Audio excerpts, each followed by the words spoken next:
Praise the Lord.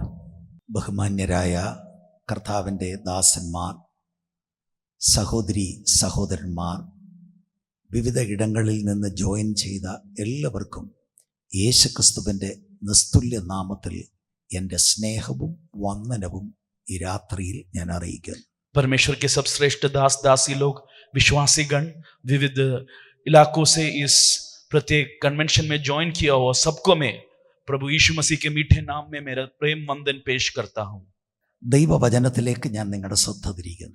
परमेश्वर के वचन की ओर हमारे समय को और ध्यान को हम एकाग्रित करेंगे. ലൂക്കോസിന്റെ സുവിശേഷം लूका की सुसमाचार 9-ാം അധ്യായം अध्याय 9 44-ാം വചനം. 44वां वचन. നിങ്ങൾ ഈ വാക്ക് ശ്രദ്ധിച്ച് കേട്ടുകൊള്ളുവിൻ. മനുഷ്യപുത്രൻ മനുഷ്യരുടെ കയ്യിൽ ഏൽപ്പിക്കപ്പെടാൻ പോകുന്നു എന്ന് പറഞ്ഞു. तुम इन बातों पर कान दो, क्योंकि मनुष्य का पुत्र मनुष्यों के हाथ में पकड़वाया जाने को है. ലൂക്കോസിന്റെ സുവിശേഷം 9-ാം അധ്യായം വളരെ പ്രത്യേകതകൾ ഉള്ള ഒരു അധ്യായമാണ്. लूका की सुसमाचार 9वां अध्याय बड़ी खूबियों से भरी एक अध्याय है. 4-ാം അധ്യായത്തിന്റെ 14-ാം വാക്യം മുതൽ 9-ാം അധ്യായത്തിന്റെ 50-ാം വാക്യം വരെ കർത്താവായ യേശുക്രിസ്തുവിന്റെ ഗലീലയിലെ ശുശ്രൂഷയാണ്. चौथा अध्याय 14 वचन से 9वां अध्याय 51 वचन तक गलीली में मसीह यीशु की सेवकाई का विवरण हम पाते हैं. 9-ാം അധ്യായത്തിലേക്ക് വരുമ്പോൾ അവിടുത്തെ ഈ ഗലീലയിലെ ശുശ്രൂഷ വേഗത്തിൽ പൂർത്തീകരിക്കപ്പെടുന്നതായിട്ട് നമുക്ക് കാണാൻ കഴിയും. 9वां अध्याय में यीशु मसीह की गलीली की सेवकाई उसकी समाप्ति की ओर पहुंच गई है. അവിടുത്തെ പരസ്യ ശുശ്രൂഷയുടെ ഏതാണ്ട് മധ്യഭാഗം ആയിരിക്കുകയാണ്. उनकी सेवकाई की ठीक बीच के समय में हम आ पहुंचे हैं. കുറെ മാസങ്ങളിലൂടെ കഴിയുമ്പോഴത്തേക്കും അവിടുന്ന് അവിടം വിട്ട് മുന്നോട്ട് പോകും. कुछ समय के बाद, कुछ महीनों के अंदर इस देश को भी छोड़कर वो जाने वाले हैं. ക്രൂശിനെ ലക്ഷ്യമാക്കിക്കൊണ്ട് അവിടുന്ന് യെരുശലേമിലോട്ട് യാത്രയാകും. क्रूस की ओर अपनी नजरिया रखकर यीशु मसीह यरूशलेम की ओर यात्रा कर रहे हैं. 9-ാം അധ്യായത്തിന്റെ 51-ാം വാക്യം മുതൽ 19-ാം അധ്യായത്തിന്റെ 27-ാം വാക്യം വരെയാണ് യെരുശലേമിലേക്കുള്ള കർത്താവിന്റെ യാത്ര രേഖപ്പെടുത്തിയിരിക്കുന്നത്. 9वां अध्याय 51 वचन से 19वां अध्याय उसका 27वां वचन तक यीशु मसीह के यरूशलेम की ओर की यात्रा की घोषणा है. 9-ാം അധ്യായം ഒരു വഴിത്തിരിവായിട്ട് നമ്മൾ മനസ്സിലാക്കണം. 9वां अध्याय एक मोड़ के रूप में हम समझना चाहिए. അതിന്റെ ആദ്യത്തെ 6 വാക്യങ്ങളിൽ തിരഞ്ഞെടുത്ത 12 ശിഷ്യന്മാരെ കമ്മീഷൻ ചെയ്യുന്നതായിട്ട് നമുക്ക് കാണാൻ കഴിയും. 9वां अध्याय के पहले 6 वचन में जिन लोगों को परमेश्वर ने चुना, उनको प्रत्येक सेवकाई के लिए नियोजित करते.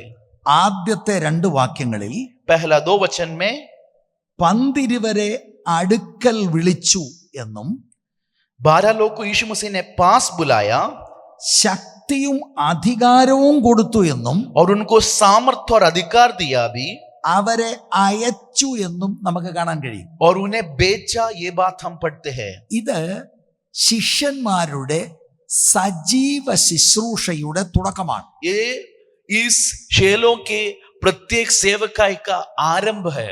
അതുവരെ അവർ കർത്താവിനെ അനുഗമിച്ച് പാഠങ്ങൾ പഠിച്ചുകൊണ്ടിരിക്കുകയാണ്. इस समय तक यीशु के साथ चले, यीशु से कुछ बातें सीखे, ऐसे चेले आगे निकल रहे थे. 5-ാം അധ്യായത്തിന്റെ 10-ാം വാക്യത്തിന്റെ 2-ാം ഭാഗത്തിലൊക്കെ കർത്താവ് അവരോട് പറഞ്ഞതിന്റെ നിവൃത്തിയോടെയാണിത്. 5वां अध्याय 10वां वाक्य के अंतिम पदों में हम देखते हैं परमेश्वर ने कुछ बात उनसे कहे, उन वायदों का पूर्तिकरण है ये बात. യേശു ശിമോനോട് ഭയപ്പെടേണ്ട, ഇന്നു മുതൽ നീ മനുഷ്യരെ പിടിക്കുന്നവനാകും എന്ന് പറഞ്ഞു എന്ന വചനങ്ങളുടെയൊക്കെ നിവൃത്തിയാകുന്ന ഒരു ഭാഗമാണ് 9-ാം അധ്യായം. 5 के 10 में परमेश्वर ने ऐसे वायदा दिया, शिमोन तू डर मत, तू मनुष्य को पकड़ने वाले बनेगा. उस वायदे का पूर्तिकरण हम 9वां अध्याय में पाते हैं. അധികാരവും ശക്തിയും കർത്താവ് ശിഷ്യന്മാർക്ക് കൈമാറുന്നതായിട്ട് നമുക്ക് ഈ ആദ്യത്തെ 2 വാക്യങ്ങളിൽ കാണാൻ കഴിയും. 9वां अध्याय के इस प्रारंभ वचनों में हम क्या पाते हैं? सामर्थ और अधिकार यीशु मसीह इनको दे रहा है. ശിഷ്യന്മാരുടെ അധികാരത്തിന്റെ സ്രോതസ് യേശു ആണ് എന്നത് വളരെ കൃത്യമായിട്ട് നമ്മൾ മനസ്സിലാക്കണം. चेलों का अधिकार का स्रोतस वो यीशु मसीह में ही है. അന്ന് വരെ കർത്താവ് മാത്രം അത്ഭുതങ്ങൾ അടയാളങ്ങൾ ചെയ്ത് ദൈവരാജ്യം പ്രഘോഷിക്കുകയായിരുന്നു.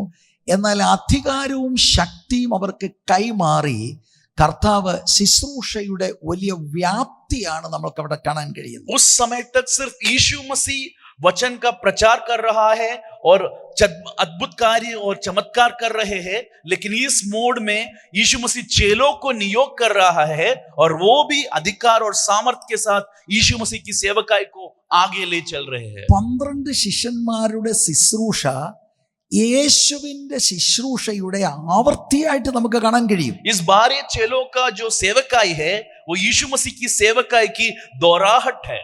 അപ്പോസ്തല പ്രവർത്തികൾ 1-ാം അധ്യായത്തിന്റെ 1-ാം വാക്യത്തിൽ ലൂക്കോസ് രേഖപ്പെടുത്തുന്നത് അവൻ ചെയ്തും ഉപദേശിച്ചും തുടങ്ങിയത് എന്നാണ് യേശുവിന്റെ ശുശ്രൂഷയെക്കുറിച്ച് പറയുന്നത്. അതുപോലെ തന്നെ ഈ ശിഷ്യന്മാര് ചെയ്തും ഉപദേശിച്ചും ഉള്ള ഒരു മിനിസ്ട്രിയാണ് നമ്മൾ കാണുന്നത്. देखिए, प्रेरितों के काम 1 अध्याय 1 वचन में ऐसे लिखा है, यीशु मसीह ने जो जो चीजें बोले, उपदेश किए और करना शुरू किया, वो यीशु मसीह ने शुरू किया और इन चेलों ने उसे आगे ले गए.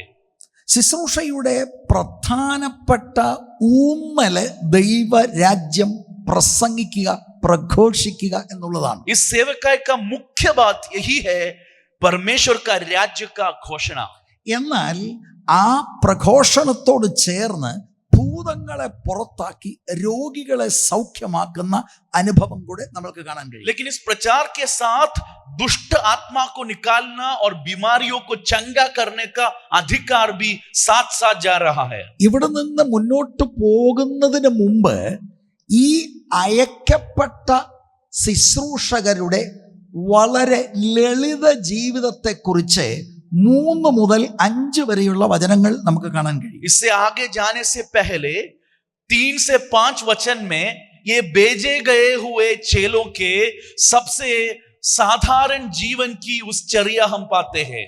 അത് നമ്മൾ വളരെ ശ്രദ്ധിക്കേണ്ടതാണ്. वो हम बहुत ध्यान से देखना जरूरी है. അവരോട് കർത്താവ് പറയുന്ന ആ ജീവിത ശൈലി ആ കാലഘട്ടത്തിലെ പല പ്രഘോഷകരുടെ ജീവിതത്തിൽ നിന്നും വളരെ വ്യത്യസ്തമായിരുന്നു. यीशु मसीह जिस जीवन के बारे में, सेवकाई की रीति के बारे में अपने चेलों से कह रहा है, वो रीति उस समय के काफी सेवकों से अलग है.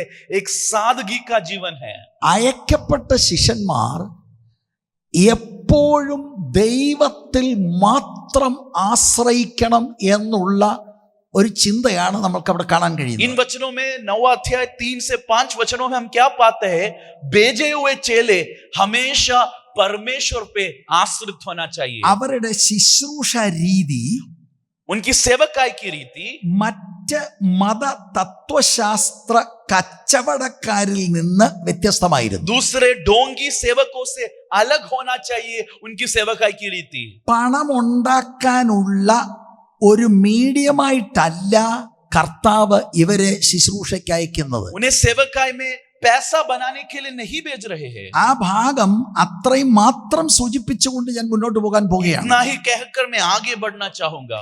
ഈ കാലഘട്ടത്തിലുള്ള ശുശ്രൂഷ വൃന്ദവും അത് ശ്രദ്ധിക്കണമെന്ന് ഞാൻ വളരെ താഴ്മയോടെ അപേക്ഷിക്കുകയാണ്. बड़ी नम्रता के साथ इस बात को इस समय के सारी सेवक लोग गौरव से देखना चाहिए. ये कहकर मैं आगे निकलना चाहूंगा. കർത്തൃവേലയുടെ മാതൃക കർത്താവായ യേശുക്രിസ്തുവിന്റെ ശുശ്രൂഷയിലും അവിടുന്ന് നിയോഗിച്ചയച്ച ശിഷ്യന്മാരുടെ ജീവിത ശൈലിയിലും ശുശ്രൂഷയിലും നമുക്ക് കാണാൻ കഴിയും. मसीही सेवकाई का नमूना हम कहाँ पाते हैं? मसीह यीशु के जीवन और सेवकाई में और उसके चेलों के जीवन और सेवकाई में. യേശുവിനെ അനുഗമിക്കാൻ സമർപ്പിക്കപ്പെട്ട ശിഷ്യന്മാർക്ക് മറ്റ് ഒരു ഇൻട്രസ്റ്റുമില്ല. ദൈവരാജ്യം പ്രസംഗിക്കുക, രോഗികളെ സൗഖ്യമാക്കുക, ഭൂതത്തെ കാസ്റ്റ് ഔട്ട് ചെയ്യുക, ഇത് മാത്രമാണ്. ഏതെങ്കിലും വീട്ടിൽ നിന്ന് പുറത്താക്കിയാൽ കാലിലെ പൊടി തട്ടി പോകുക. देखिए, मसीह यीशु ने नियोगित किया हुआ इस चेलों को और कोई बात में दिलचस्पी नहीं है. सेवकाई करो, प्रचार करो, बीमारों को चंगा करो, दुष्टात्मा को बाहर करो, और कोई बात में उन्हें दिलचस्पी नहीं है. പൂർണ്ണമായി ശുശ്രൂഷയിൽ ദൈവത്തിൽ ആശ്രയിക്കാനുള്ള ഒരു നിയോഗമാണ് ആദ്യത്തെ 5 വാക്യങ്ങളിൽ കാണുന്നത്. 9वां अध्याय के पहले 5 वचन में इसी बात का हमें नियोग पाते हैं, पूर्ण रूप से परमेश्वर में आसरा रखना है. 6ാം വാക്യത്തിൽ അവരതനുസരിച്ച് പോയി കർത്തൃവേല ചെയ്തു എന്നാണ് രേഖപ്പെടുത്തിയിരിക്കുന്നത്. 6वां वचन में उन्होंने उस नियोग को लेकर उन्होंने सेवकाई में पाव रखकर आगे बढ़े. 9ാം അധ്യായം മുഴുവനും ശിഷ്യന്മാരുടെ ഒരു ട്രെയിനിങ് ആയിട്ടൂടെ നമ്മൾ ഗ്രഹിക്കണം. 9वां अध्याय को पूरी रूप से हम इन चेलों की प्रत्येक रूप से ट्रेनिंग चल रहा है. കർത്താവ് നിയോഗിച്ച അധികാരവും ശക്തിയും കൊടുത്ത ഇവർക്ക് ചിലയിടങ്ങളിൽ അവരിൽ നിക്ഷിപ്തമായിരിക്കുന്ന ശക്തിയും അധികാരവും ഉപയോഗിക്കാൻ കഴിയാതെ വരുന്ന രംഗവും നമുക്ക് കാണാൻ കഴിയും. कई अवसरों पर परमेश्वर ने जो अधिकार और शक्ति दिए, उस शक्ति को इस्तेमाल न कर पा रहे हैं इस चेले लोग. വേണ്ട ഇടത്ത് കർത്താവ് അവർക്ക് തിരുത്തൽ കൊടുക്കുന്നു, ചിലയിടങ്ങളിൽ കർത്താവ് അവരെ ശാസിക്കുന്നുമുണ്ട്. किस अवसरों पर परमेश्वर उन्हें उनकी गलतियों को दिखा रहा है, किस समयों पर परमेश्वर उन्हें डांट रहा है.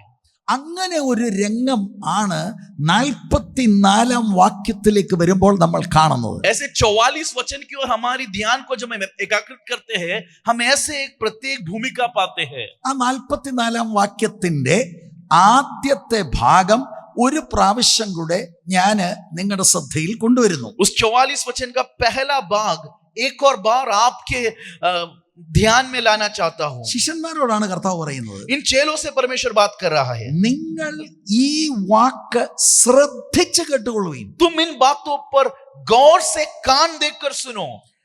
എന്തോ അവരുടെ ശ്രദ്ധ പതറിപ്പിക്കുന്ന കാര്യങ്ങളിൽ നിന്ന് യേശുക്രിസ്തുവിന്റെ മരണത്തെക്കുറിച്ച് നമുക്കറിയാം, ക്രൂശ് മരണമാണ്, അതിലേക്ക് പിന്നെയും അവരുടെ ശ്രദ്ധയെ കർത്താവ് കൊണ്ടുവരുന്ന ഒരു വേദഭാഗമാണ് ആദ്യം രേഖപ്പെടുത്തിയിരിക്കുന്നത്. ये 44 वचन के पहले भाग में उनका ध्यान भटक गया है. किसी और चीज में उनका ध्यान भटक जाने के कारण क्रूस की ओर, उनके मुख्य संदेश की ओर यीशु मसीह उनके ध्यान को खींच रहा है. 2ാം ഭാഗത്തിൽ മനുഷ്യപുത്രൻ മനുഷ്യരുടെ കയ്യിൽ ഏൽപ്പിക്കപ്പെടുവാൻ പോകുന്നു എന്ന് പറഞ്ഞു. दूसरे भाग में क्योंकि मनुष्य का पुत्र मनुष्यों के हाथ में पकड़वाया जाने जा रहा है. അപ്പൊ സന്ദേശം അതാണ്. संदेशो है.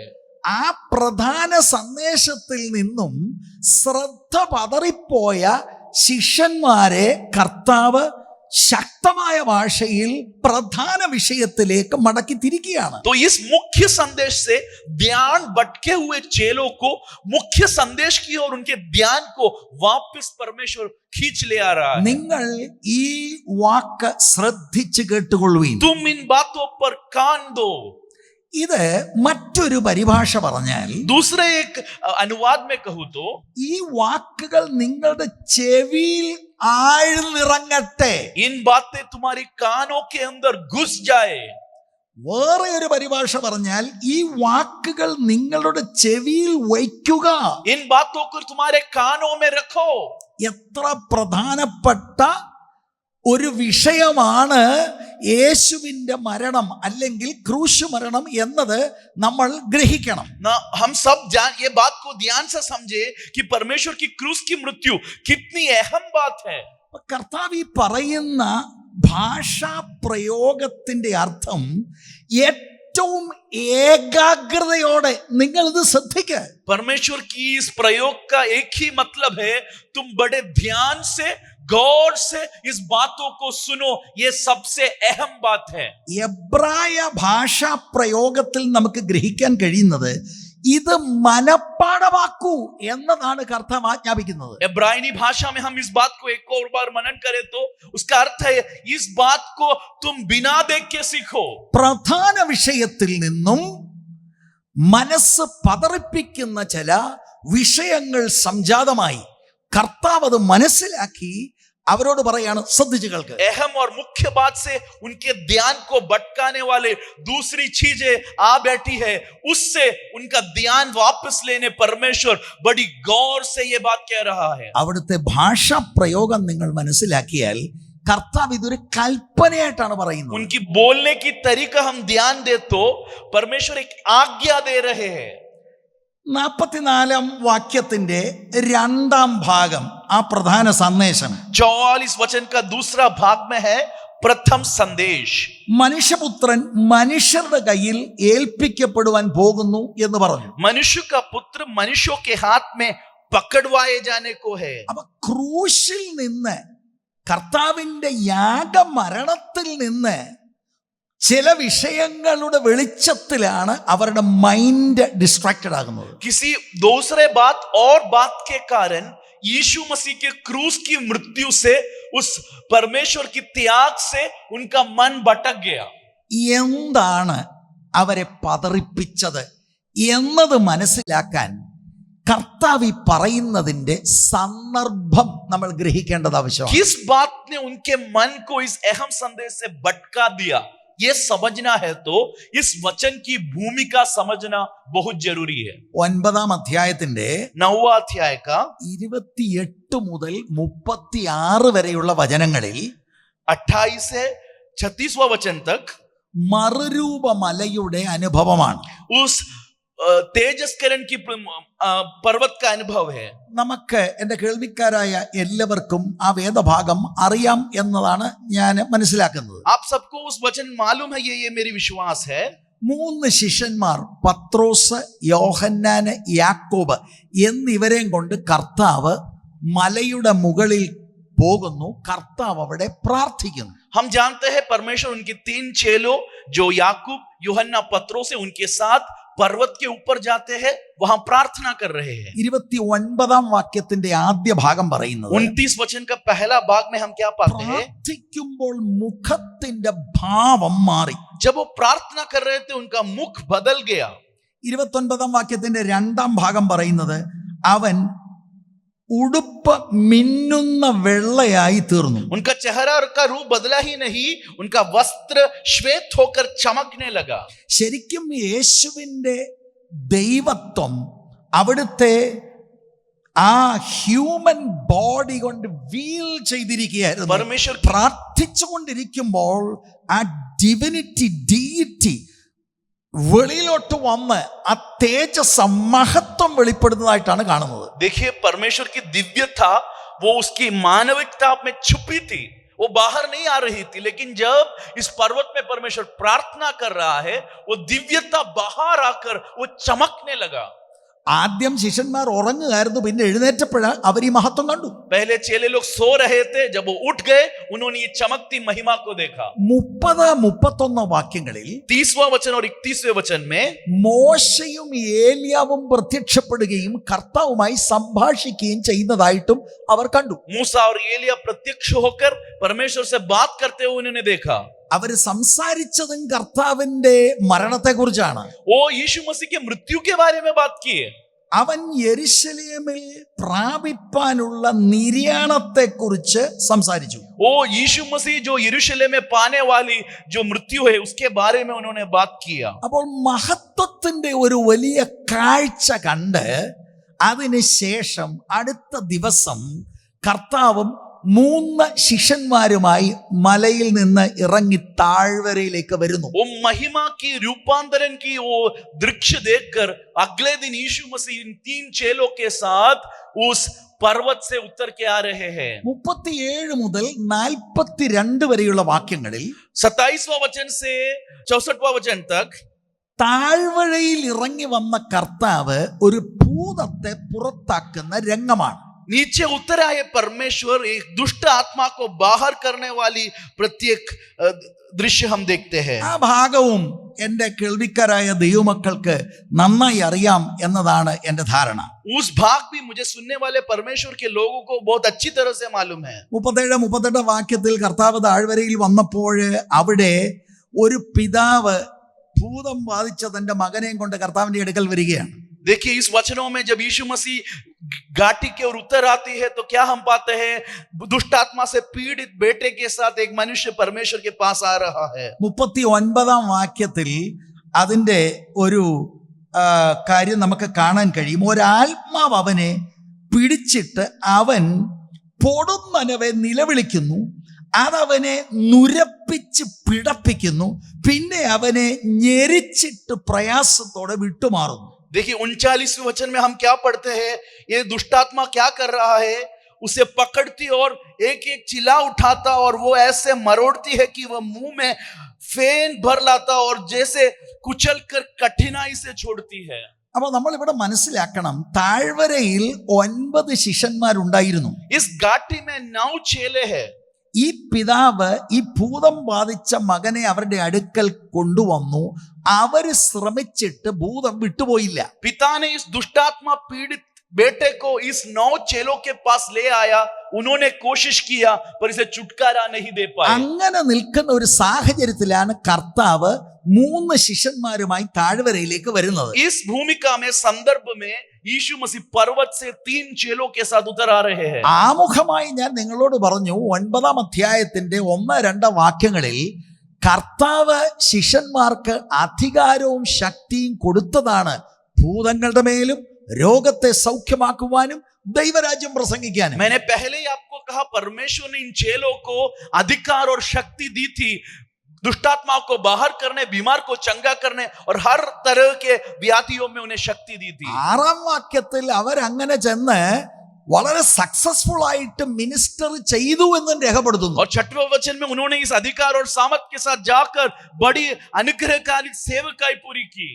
10-ാം വാക്യത്തിൽ അവര് മടങ്ങി വന്ന് കർത്താവിന് ഒരു റിപ്പോർട്ടും കൊടുക്കുന്നുണ്ട്. 10वां वचन में और लौट आकर उनकी सेवकाई की बढ़ोतरी के बारे में परमेश्वर से वो कह रहे हैं। ഈ അധികാരവും ശക്തിയുമുള്ള ശിഷ്യന്മാർ ശുശ്രൂഷയിൽ ഭൂതത്തെ പുറത്താക്കിയ ആളുകൾക്ക് ഇപ്പോൾ താഴ്വരയിൽ അവര് ഈ പ്രത്യേകമായിട്ടുള്ള ശുശ്രൂഷയിൽ അവർക്ക് ജയിക്കാൻ കഴിയാതെ നിൽക്കുന്ന ഒരു സാഹചര്യമാണ്. देखिए पिछले दिनों में परमेश्वर ने दिए हुए अधिकार और शक्ति के साथ इन चेलों ने कई अचंभे काम किए, लेकिन इस घाटी में आज के समय इन 9 चेले उस छुटकारा की सेवकाई नहीं कर पा रहे हैं। 41-ാം വാക്യത്തിൽ അതിന്റെ കാരണം കർത്താവ് തന്നെ പറയുന്നുണ്ട്. 41वें वचन में परमेश्वर वो कारण कह रहा है। അതിന് യേശു അവിശ്വാസവും കോട്ടയുമുള്ള തലമുറയെ എത്രത്തോളം ഞാൻ നിങ്ങളോട് കൂടെ ഇരുന്ന് നിങ്ങളെ സഹായിക്കും. यीशु ने उत्तर दिया, हे अविश्वासी और हठीले लोगों, मैं कब तक तुम्हारे साथ रहूंगा और तुम्हारी सहूंगा, अपने पुत्र को यहाँ ले आ। മത്തായി 17:20, मत्ती 17:20, മർക്കോസ് 9:29, मरकुस 9:29। അതോടെ ചേർത്ത് നമ്മൾ പഠിച്ചാൽ हम इन सब वचनों को साथ में जब पढ़े, അവിശ്വാസ നിമിത്തവും ഉപവാസവും പ്രാർത്ഥനയും ഇപ്പോൾ ഇല്ലാത്തത് നിമിത്തവും അവർക്ക് ഈ അശുദ്ധാത്മാവിനെ പുറത്താക്കാൻ കഴിയാതെ ഇരിക്കുന്ന അനുഭവം. ये दुष्टात्मा को बाहर नहीं कर पाए क्योंकि उनका अविश्वास के कारण, उपवास और प्रार्थना ना होने के कारण उनकी सेवकाई में बड़ी कमी गठी आ गई। 41-ാം വാക്യത്തിന്റെ 2-ാം ഭാഗത്തിൽ കർത്താവ് ഈ പിതാവിനോട് പറയുക, നിന്റെ മകനെ ഇവിടെ കൊണ്ടുവരിക എന്നുത്തരം പറഞ്ഞു. 41वां वचन में दूसरे भाग में परमेश्वर कह रहा है, अपने पुत्र को यहाँ ले आ। 42-ാം വാക്യത്തിൽ കർത്താവ് അത്ഭുതകരമായിട്ട് ഈ ഭൂതത്തെ പുറത്താക്കുന്ന ഒരു രംഗമാണ്. 42वां वचन में परमेश्वर बड़ी अद्भुत रीति से यीशु मसीह इस बेटे को छुटकारा दे रहा है। അവൻ വരുമ്പോൾ തന്നെ ഭൂതം അവനെ തള്ളിയിട്ട് പിടപ്പിച്ചു. യേശു അശുദ്ധാത്മാവിനെ ശാസിച്ച് ബാലനെ സൗഖ്യമാക്കി അപ്പനെ ഏൽപ്പിച്ചു. दुष्टात्मा उसे पटक कर जैसे वो आ रहा था उसे मरोड़ा, परंतु यीशु ने अशुद्ध आत्मा को डांटा और लड़के को अच्छे करके उसके पिता को सौंप दिया। ഈ അത്ഭുതം ശിഷ്യന്മാർ ചെയ്യേണ്ടതാണ്. ये चमत्कार इन सेवक, इन चेले लोग करना चाहिए। അതിനുള്ള അധികാരവും ശക്തിയുമാണ് അവർക്ക് കർത്താവ് കൊടുത്തിരിക്കുന്നത്. उसका अधिकार और सामर्थ परमेश्वर ने उन्हें ऑलरेडी दिया, പക്ഷേ ആത്മീകമായി ക്ഷീണിച്ചു നിൽക്കുന്ന ഒരു സ്ഥിതിയാണ് ഇപ്പോൾ. लेकिन आत्मिक रूप में उन्हें बड़ी कमी गठी आ गई, इसलिए उन्हें सेवकाई पूरी रूप से नहीं कर पाए। 11 മുതലുള്ള വാക്യങ്ങൾ നമ്മൾ വായിച്ചാൽ 5 അപ്പവും 2 മീനും കൊണ്ട് കർത്താവ് അത്ഭുതം ചെയ്യുന്നത് നമുക്ക് കാണാൻ കഴിയും. 11वें वचन से हम देखते हैं 5000 की उस बड़ी भीड़ को परमेश्वर रोटी और मछली देकर उन्हें परिपोषित करता है. ശരിക്കും ശിഷ്യന്മാര് അവർക്ക് ആഹാരം കൊടുക്കേണ്ടതാണ്. सच बोले तो इस चेले लोग उनको खाना देना चाहिए था. കർത്താവ് തന്നെ പറയുന്നുണ്ട്, നിങ്ങൾ അവർക്ക് ഭക്ഷിക്കാൻ കൊടുക്കും. परमेश्वर उनसे कह रहा है तुम इन्हें खाने दो. പക്ഷേ അവർക്ക് അതിനുള്ള വിശ്വാസം ആ സമയത്തില്ല. लेकिन वो देने के लिए, उस काम को करने के लिए विश्वास उनमें नहीं है. ഞാൻ സൂചിപ്പിച്ചതുപോലെ 9-ാം അധ്യായത്തിൽ ഒരുപാട് തിരുത്തലുകളും ശാസനകളും ഒക്കെയുണ്ട്. इस 9वें अध्याय में जैसे मैंने पहले कहा, बहुत तरीके के शासन और डांटना और उन्हें सही करने का परमेश्वर का प्रयत्न हम देखते हैं. നാം ഈ 9-ാം അധ്യായം ചിന്തിക്കുകയും ധ്യാനിക്കുകയും ചെയ്യുമ്പോൾ ഒരു ദൂത് കൃത്യമായിട്ട് നമ്മൾ മനസ്സിലാക്കണം. इस 9वें अध्याय को जब हम सीख रहे हैं, साथ में मनन कर रहे हैं, एक सत्य को, एक वाणी को आप सुन लीजिए. ദൈവസ്നേഹം എന്ന് പറയുന്നത് ശിക്ഷണവും തിരുത്തലും ഇല്ലാത്തതല്ല. परमेश्वर का प्रेम माने उसमें कोई सुधारण या कोई डांट नहीं, ऐसे कोई ना समझे. ശുശ്രൂഷയ്ക്ക് തെരഞ്ഞെടുത്ത് നിയോഗിച്ച ആളുകളെ ശുശ്രൂഷയിൽ വളരുമ്പോൾ, അവർ ശുശ്രൂഷ ചെയ്യുമ്പോൾ ധാരാളം മിസ്റ്റേക്കുകൾ വരാം. അതൊക്കെ കറക്റ്റ് ചെയ്യുകയും റെബ്യൂക്ക് ചെയ്യുകയും ചെയ്യുന്ന ഒരാളാണ് നമ്മുടെ വാഴ്ത്തപ്പെട്ട കർത്താവ്. देखिए, सेवकाई में बुलाए हुए परमेश्वर के इन चेलों ने काफी गलतियां उनकी सेवकाई में आई, लेकिन परमेश्वर उन्हें घड़ी घड़ी, समय समय पर उन्हें सुधार बोलकर, उन्हें डांट कर, उन्हें सही राह में ले जा रहा है. यही सेवकाई का नमूना है. ഒരുപാട് ആളുകൾ സ്നേഹത്തെ, ക്രിസ്തീയ സ്നേഹത്തെ തെറ്റിദ്ധരിച്ചിരിക്കുന്നത്, സ്നേഹിക്കുന്ന ആള് ഞാൻ എന്ത് തെറ്റ് ചെയ്താലും ഒന്നും പറയത്തില്ല, കൈത്താങ്ങല് കൊടുക്കുമെന്ന്. അത് പ്രിയരെ ക്രിസ്തീയ സ്നേഹമല്ല, അത് അപകടമാണ്. कई लोग को एक गलत फहमी है, अगर प्रेम है तो प्रेम में कितना भी गलती करे, हम आंख बंद कर कर उस बात को अनदेखा करेगा. वो मसीही प्रेम नहीं है. मसीही प्रेम में सुधार हमेशा होना जरूरी है.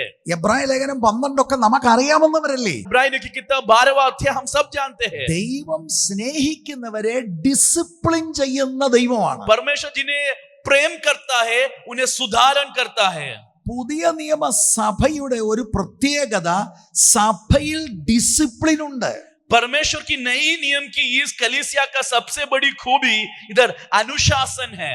ആത്മനിറവുള്ള സഭയാണെങ്കിൽ, ആത്മാവിനാൽ നടത്തപ്പെടുന്ന സഭയാണെങ്കിൽ ആ ചർച്ചിൽ ഡിസിപ്ലിൻ ഉണ്ടായിരിക്കണം. ഇതാണ് പുതിയ നിയമം നമ്മളോട് പറയുന്നത്. नया नियम हमें देने वाला एक प्रथम संदेश यही है, अगर यीशु मसीह का कलीसिया हो, उस कलीसिया में अनुशासन और उस कलीसिया में डांट और शिक्षण होना जरूरी है. യേശുക്രിസ്തുവിന്റെ ശുശ്രൂഷയിലും അപ്പോസ്തോലന്മാരുടെ ശുശ്രൂഷയിലും അപ്പോസ്തോലിക നിർദ്ദേശങ്ങളിലും ഈ കാര്യം വളരെ കൃത്യമായിട്ട് പറയുന്നുണ്ട്. परमेश्वर की सेवकाई में, आत्म पहले कलीसिया की सेवकाई में, प्रेरितों की सेवकाई में इन बातों को बार बार अनुवर्त किया हम पाते हैं. എന്നാൽ നമ്മൾ ഇന്ന് ആയിരിക്കുന്ന ഈ കാലഘട്ടത്തിൽ സഭ രാഷ്ട്രീയമകത്ത് കയറി. लेकिन हम इस प्रत्येक समय में कलीसिया में राजनीति घुस गई है. പ്രധാനപ്പെട്ട ആളുകളുമായി ഒട്ടിയും പറ്റിയും ഒക്കെ നിൽക്കുന്നവർ എന്ത് കാണിച്ചാലും കണ്ണടയ്ക്കുന്ന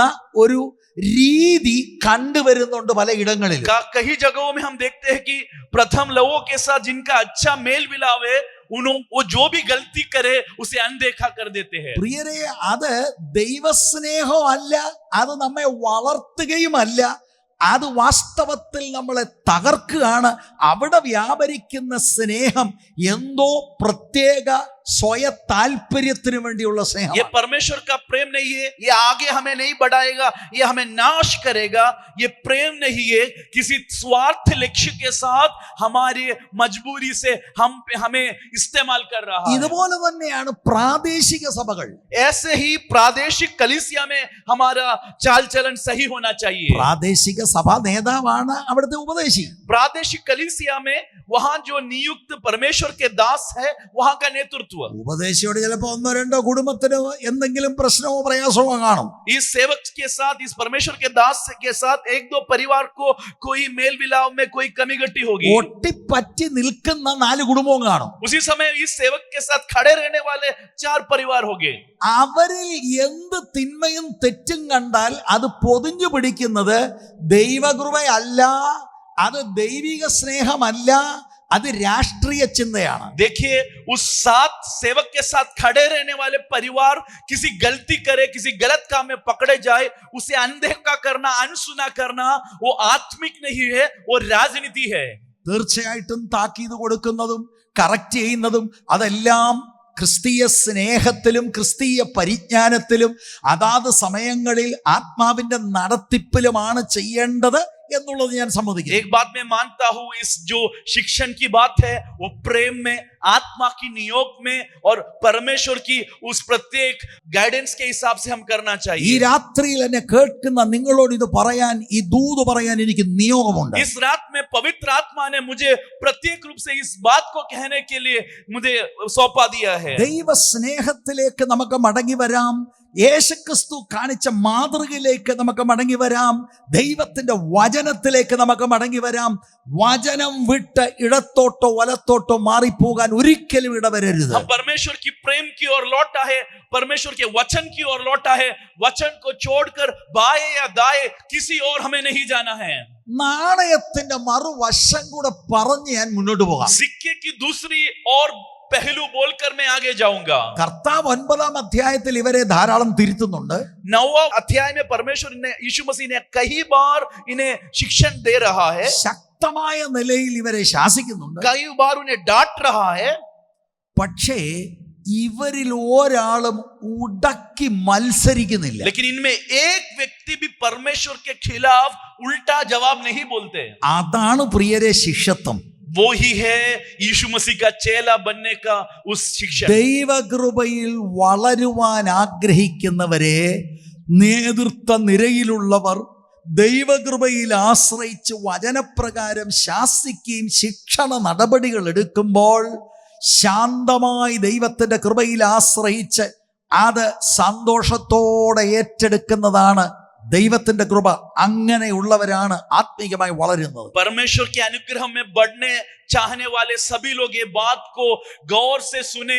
जब नेतृत्व में परमेश्वर ने रखे हुए लोग हमें डांटते या हमें सुधारने के लिए कुछ बात कहते हैं, उस बात को नम्रता के साथ स्वीकार कर कर, कुछ भी बात उल्टा न कहकर उसे जब हम स्वीकार करें तो हम आत्मिक रूप से आगे बढ़ने के लिए कारण होगा। ഈ 9-ാം അധ്യായത്തിന്റെ 22-ാം വാക്യത്തിൽ കർത്താവ് അവിടുത്തെ ക്രൂശ് മരണത്തെക്കുറിച്ച് ആദ്യമായി പരാമർശിക്കുന്ന ഒരു വേദഭാഗമാണത്. 9वां अध्याय के 32वां वचन में यीशु मसीह पहली बार अपनी क्रूस के बारे में कह रहा है।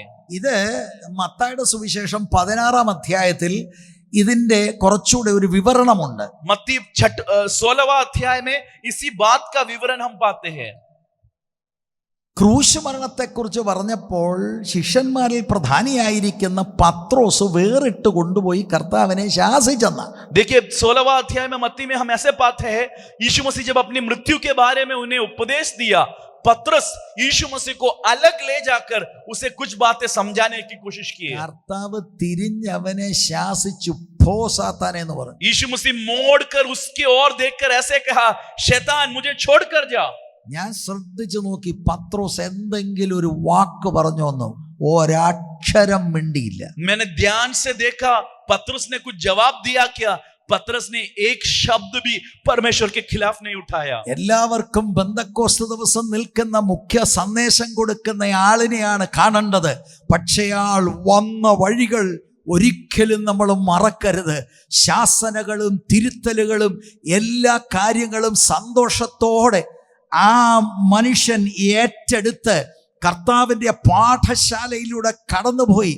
അങ്ങനെ ദൈവത്തിന്റെ നിയോഗം അനുസരിച്ചാണ് അദ്ദേഹം പെന്തക്കോസ്ത് ദിവസം എഴുന്നേറ്റ് നിന്ന പ്രഭാഷണം നടത്തുന്നത്. देखिए, सबको पेंतिकुस्त के दिन में खड़े हुए पतरस के उस अभिषेक और उस सेवकाई पसंद है, लेकिन उस जिस राह से आए, जिस मोड़ में परमेश्वर ने उन्हें डांटा, फिर कभी भी वो परमेश्वर के खिलाफ गुड़गुड़ाए नहीं। वो उसके लिए नम्रता के साथ अपने और सौंप दिया ऐसे परमेश्वर ने उन्हें बड़ा किया। ഒരു സംശയവും വേണ്ട, എന്നെ കേൾക്കുന്ന ആളുകളോടുള്ള ദൈവാത്മാവിന്റെ ദൂതായി നിങ്ങൾ സ്വീകരിക്കുവാൻ കർത്തൃനാമത്തിൽ ഞാൻ അഭ്യർത്ഥിക്കുന്നു. पवित्र आत्मा का वाणी है, ऐसे समझकर इस बात को स्वीकार करो। परमेश्वर आप सबों से इस बात के बारे में बात करना चाहता है। നിസ്സഹായരായി ഒരു ഭൂതത്തെ പുറത്താക്കാൻ കഴിയാതെ കൃപ ലഭിച്ച ശിഷ്യന്മാര് നിൽക്കുന്ന ഒരു സാഹചര്യം. क्या हम देख रहे हैं? निसहाय तो कर असहाय बनकर यीशु मसीह ने जो सामर्थ और अधिकार दिए उसे इस्तेमाल न कर पाने वाली इस चेलों को हम इधर देख रहे हैं। കർത്താവ് അത്ഭുതകരമായി അത് സോൾവ് ചെയ്ത ഭൂതത്തെ പുറത്താക്കി പൈതലിനെ പിതാവിന്റെ കയ്യിൽ ഫലമേൽപ്പിച്ചു. यीशु मसीह अद्भुत रूप से उसे चंगाई देकर, उस बेटे को छुटकारा देकर पिता के हाथ पर सौंपने वाला एक अद्भुत काम हम देख रहे हैं। ഇനി ഈ അത്ഭുതത്തിന്റെ റിസൾട്ട് നിങ്ങൾ 43-ാം വാക്യം ഒന്ന് പരിശോധിക്കണം. देखिए इस अद्भुत काम का परिणाम क्या है, अगले वचन में हम पाते हैं। 43-ാം വാക്യം 44-ാം വാക്യം മനസ്സിലാകാൻ വളരെ പ്രധാനപ്പെട്ടതാണ്. देखिए 43वां वचन समझा बिना 44वां वचन हम कभी नहीं समझ सकते। 43-ാം വാക്യം ആദ്യം ഞാൻ ഒന്ന് വായിക്കാം. देखिए 43वां वचन मैं पहले पढ़ूंगा। എല്ലാവരും ദൈവത്തിന്റെ മഹിമയിങ്കൽ വിസ്മയിച്ചു. യേശു ചെയ്യുന്നതിലൊക്കെയും എല്ലാവരും ആശ്ചര്യപ്പെടുമ്പോൾ അവൻ തന്റെ ശിഷ്യന്മാരോട്. देखिए तब सब लोग परमेश्वर के महासामर्थ से चकित हुए, परंतु जब सब लोग उन सब कामों से जो वह करता था अचंभित थे, तो उसने अपने चेलों से कहा। 44-ാം വാക്യത്തിന്റെ ആരംഭത്തിൽ നമ്മൾ കണ്ടതാണ്. ഇത് ശ്രദ്ധിച്ചു കേൾക്കുക. സാഹചര്യം എന്താ? അത്ഭുതം നടന്നു കഴിഞ്ഞ് ആളുകളെല്ലാം ആ അത്ഭുതത്തിൽ വിസ്മയിച്ചു നിൽക്കുന്ന ഘട്ടത്തിലാണ് യേശു തിരിഞ്ഞ് ശിഷ്യന്മാരോട് പറയുന്നത്. 44वां वचन में हमने अभी देख लिया है कि यीशु मसीह उनसे कह रहे हैं, तुम इन बातों पर कान दो। किस भूमिका में, किस संदर्भ में? 43वां वचन में जब इन चेलों और सब लोग यीशु मसीह के अद्भुत काम में अचंभित खड़े हुए हैं, उस क्षण में परमेश्वर उन्हें मोड़ रहा है। 43-ാമത്തെ വാക്യത്തിന്റെ ആദ്യ ഭാഗം ശ്രദ്ധിക്കുക. 43वां वचन का पहला भाग जरा ध्यान से देखिए। അത് നമ്മൾ വളരെ ശ്രദ്ധിച്ചില്ലെങ്കിൽ നമുക്കിത് മനസ്സിലാകില്ല. हम ध्यान से ना पढ़े तो हमें बात समझ नहीं आएगा। 43-ാം വാക്യത്തെ രണ്ടായി തിരിച്ച് ഞാൻ പറയാൻ പോകുകയാണ്. 43वां वचन को मैं दो भागों में बांटना चाहूंगा। ആദ്യത്തെ ഭാഗം മേൽ പറഞ്ഞ ഭൂതത്തെ പുറത്താക്കുന്ന ആ അത്ഭുതത്തോട് ബന്ധപ്പെട്ട് കിടക്കുകയാണ്. 43वां वचन का पहला भाग इससे पहले दुष्ट आत्मा से बाधित बेटे को छुटकारा देने वाले उस संभव के साथ जुड़ा है। 43-ാം വാക്യത്തിന്റെ രണ്ടാം ഭാഗം 44 മുതലുള്ള വാക്യവുമായിട്ട് ചേർന്ന് കിടക്കുക. 43वां वचन का दूसरा भाग इसके बाद 44वां वचन में कहे हुए बातों से जुड़ा है। 43-ാം വാക്യത്തിന്റെ ആദ്യ ഭാഗം 43वां वचन का पहला भाग, എല്ലാവരും ദൈവത്തിന്റെ മഹിമയിങ്കൽ വിസ്മയിച്ചു. तब सब लोग परमेश्वर के महासामर्थ से चकित हुए। ദൈവത്തിന്റെ മഹിമ, ഗ്രേറ്റ്നെസ് ഓഫ് ഗോഡ്, परमेश्वर के महासामर्थ। പത്രോസും യോഹന്നാനും യാക്കോബും ശരിക്കും മറുരൂപമലയിൽ ഈ മഹത്വം ദർശിച്ചവരാണ്.